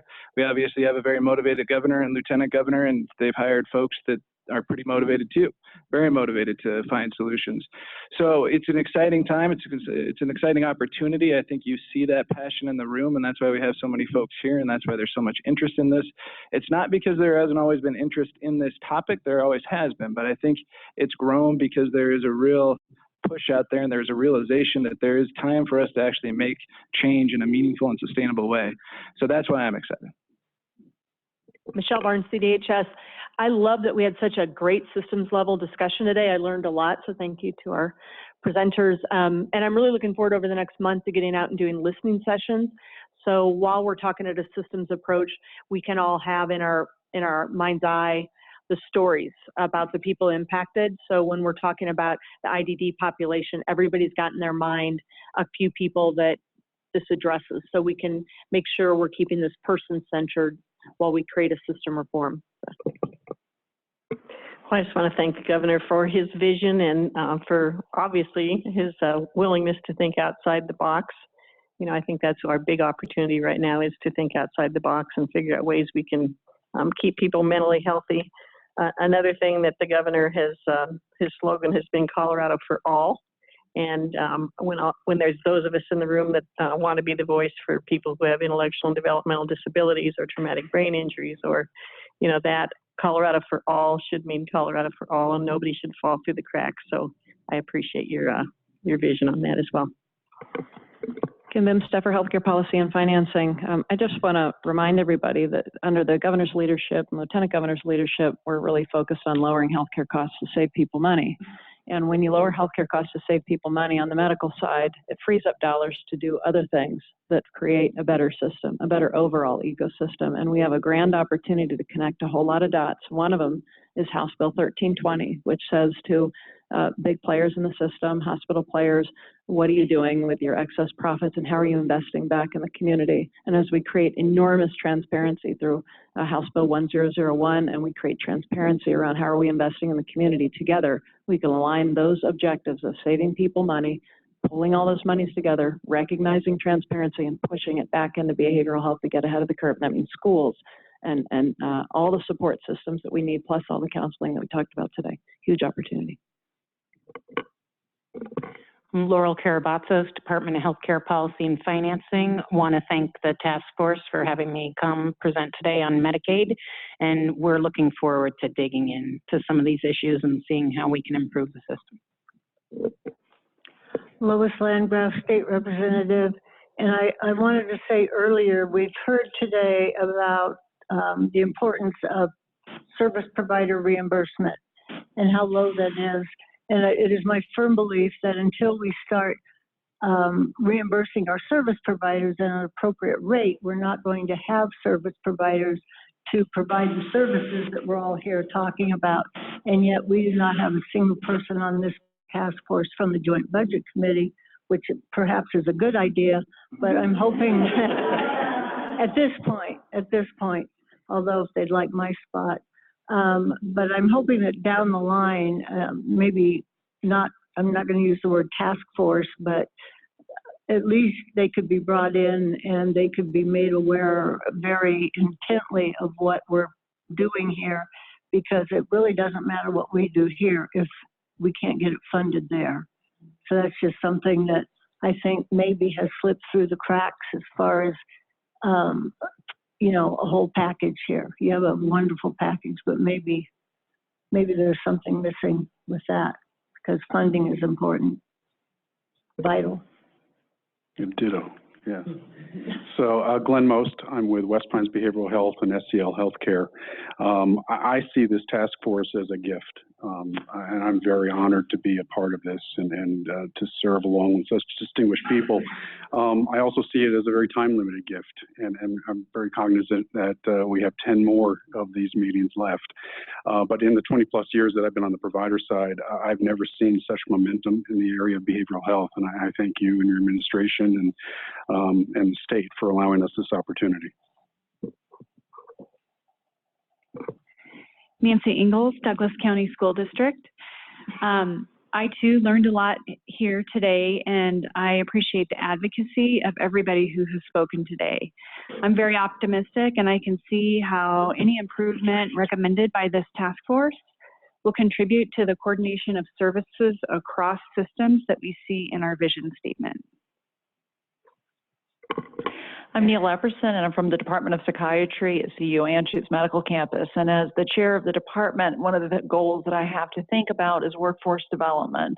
And one of the topics that we talked about today with respect to parity is so critical to that, because if we can't reimburse providers, we can't convince our students to go into the mental health field, particularly if they have $250,000 in debt that they're having to pay. So I think this committee has a lot of legs. I'm really optimistic that we're going to be able to tackle this thorny issue of parity, because I think it just has great ramifications, particularly for workforce development. Someone also mentioned that people would feel more empowered in their communities, and our patients would feel less stigmatized if their providers were being reimbursed at a fair rate. Jen Fanning from Grand County. I'm just really excited about this committee. I think I appreciate its focus on equity across all the different populations, the Colorado for All, for sure. I really appreciate the public perspective and input, as well as the multi-factorial listening that has been built around this committee. I think that that's one of the biggest pieces that is missing about state government a lot, is listening on the ground level, and this is built into that, and that is tremendous.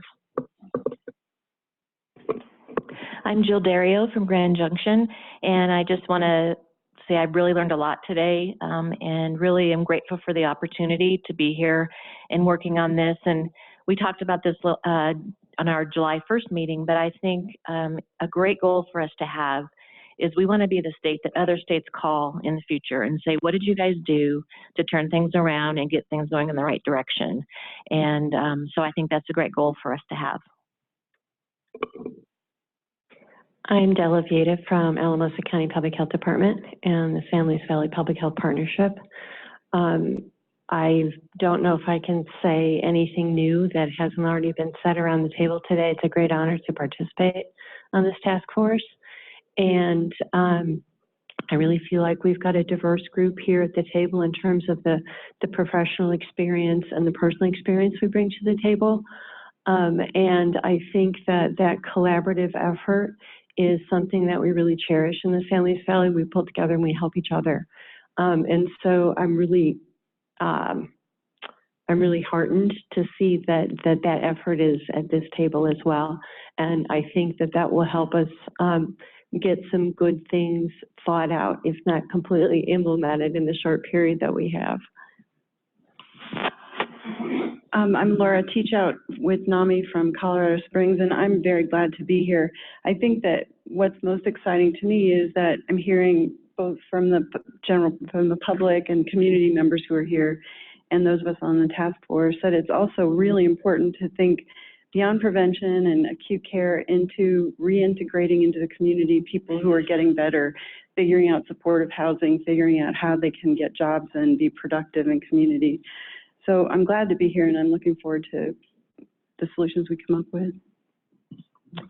Thank you, Dean Williams, Department of Corrections. So I think Governor did hire a bunch of us who are outside the box sort of thinkers, and I really want to encourage us to push. I'm pushing my department about the way we're thinking about behavioral health. You know, we have a lot of staff hiring to do this work, and quite frankly, we have a lot of people behind the walls who I want to train up in this area. And so we need to turn some of the stuff on our head about who's delivering. I mean, the governor's going to joke about the dogs. I don't think so. We have dog programs, and it changes the entire environment. I think we have to get very basic, and I think providers and all the things that are kind of your areas that are not mine are really important, but I really think we have to get really basic about some things, and dog programs and other things like that that are very low cost but have impact. And so I'm here to push the envelope with you. So let's do it. Dean, my dog came from your dog program. There you go.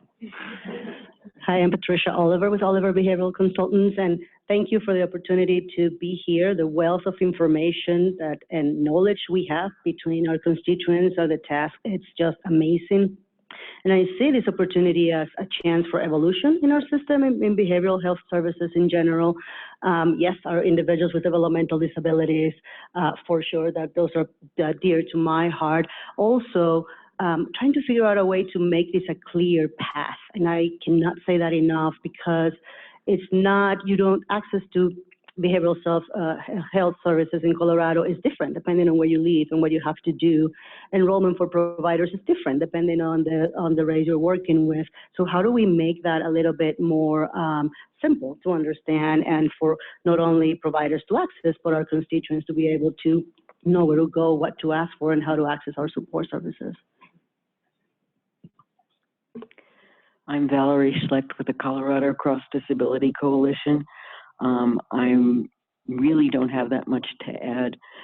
Yes, I'm very excited about the task force, and I do look forward to improving services for people with co-occurring conditions, physical, medical, and mental health disabilities, or behavioral health disabilities. Thank you. Honorable Governor of Colorado Polis, Honorable Lieutenant Governor Primavera, Honorable Legislator, the Ute Mountain Ute Tribe, Southern Ute Tribe, urban Indian community appreciates and applauds this administration for allowing a tribal member, a tribal representative, to sit on this commission, this task force. I am elated to be here, to be a part of this, and we thank you, and we really thank you that we are looking at and we are seeing, in my eyes, a government-to-government, a true government-to-government relationship with the state of Colorado, with the Indian tribes. And we thank you very much. Thank you.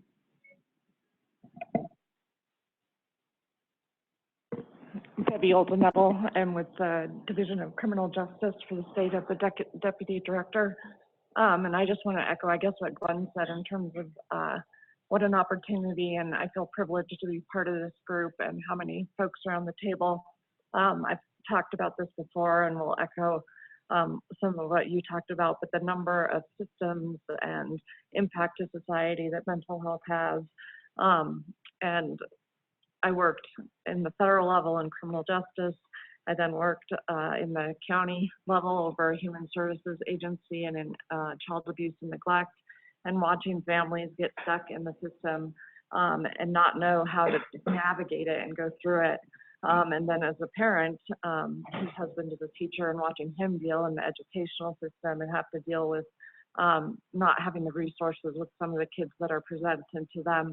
And then finally, as a parent who I consider myself fairly educated, going through the system and with our own kids and trying to figure it out. And if it's difficult for us, then how can we expect folks who are in a crisis to go through it? So I just consider it an honor to work with all of you, and hope that we make true progress with this. Michael Fields. I was really interested in the parity discussion today, especially the non-monetary side, looking at, the education that needs to happen for people to be aware of that. Obviously, there's a lot of knowledge in this room, and so I'm excited about the work that is being done and will be done, and wanted to thank the governor and Lieutenant Governor for focusing on healthcare and behavioral health specifically. And we have two Zoom members, task force members joining virtually. And so Becky and Raul, I'd like to give you an opportunity to add a closing comment. Sure. This has just been a great discussion, and I learned a lot about hearing the Ray and the Medicaid piece just from a 30,000 feet view, and appreciate having the governor show up. That's pretty great. And thanks everyone for being out there on the Front Range. Raul, I think I heard you too.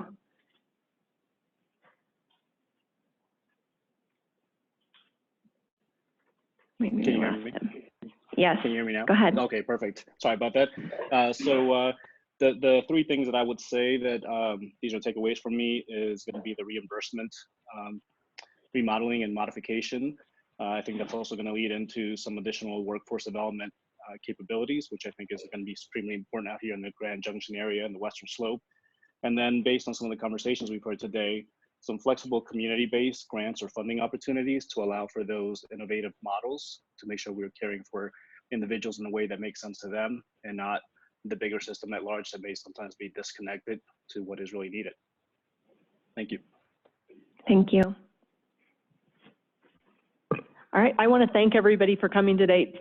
Governor, do you have any parting words? Or are you good? Yeah, you are welcome at any of our meetings. I think everybody, there was a lot of effort put into today's meeting, so thank you. I hope we can have the after hours conversations continue with a responsible beverage across the street, and I look forward to working with all of you.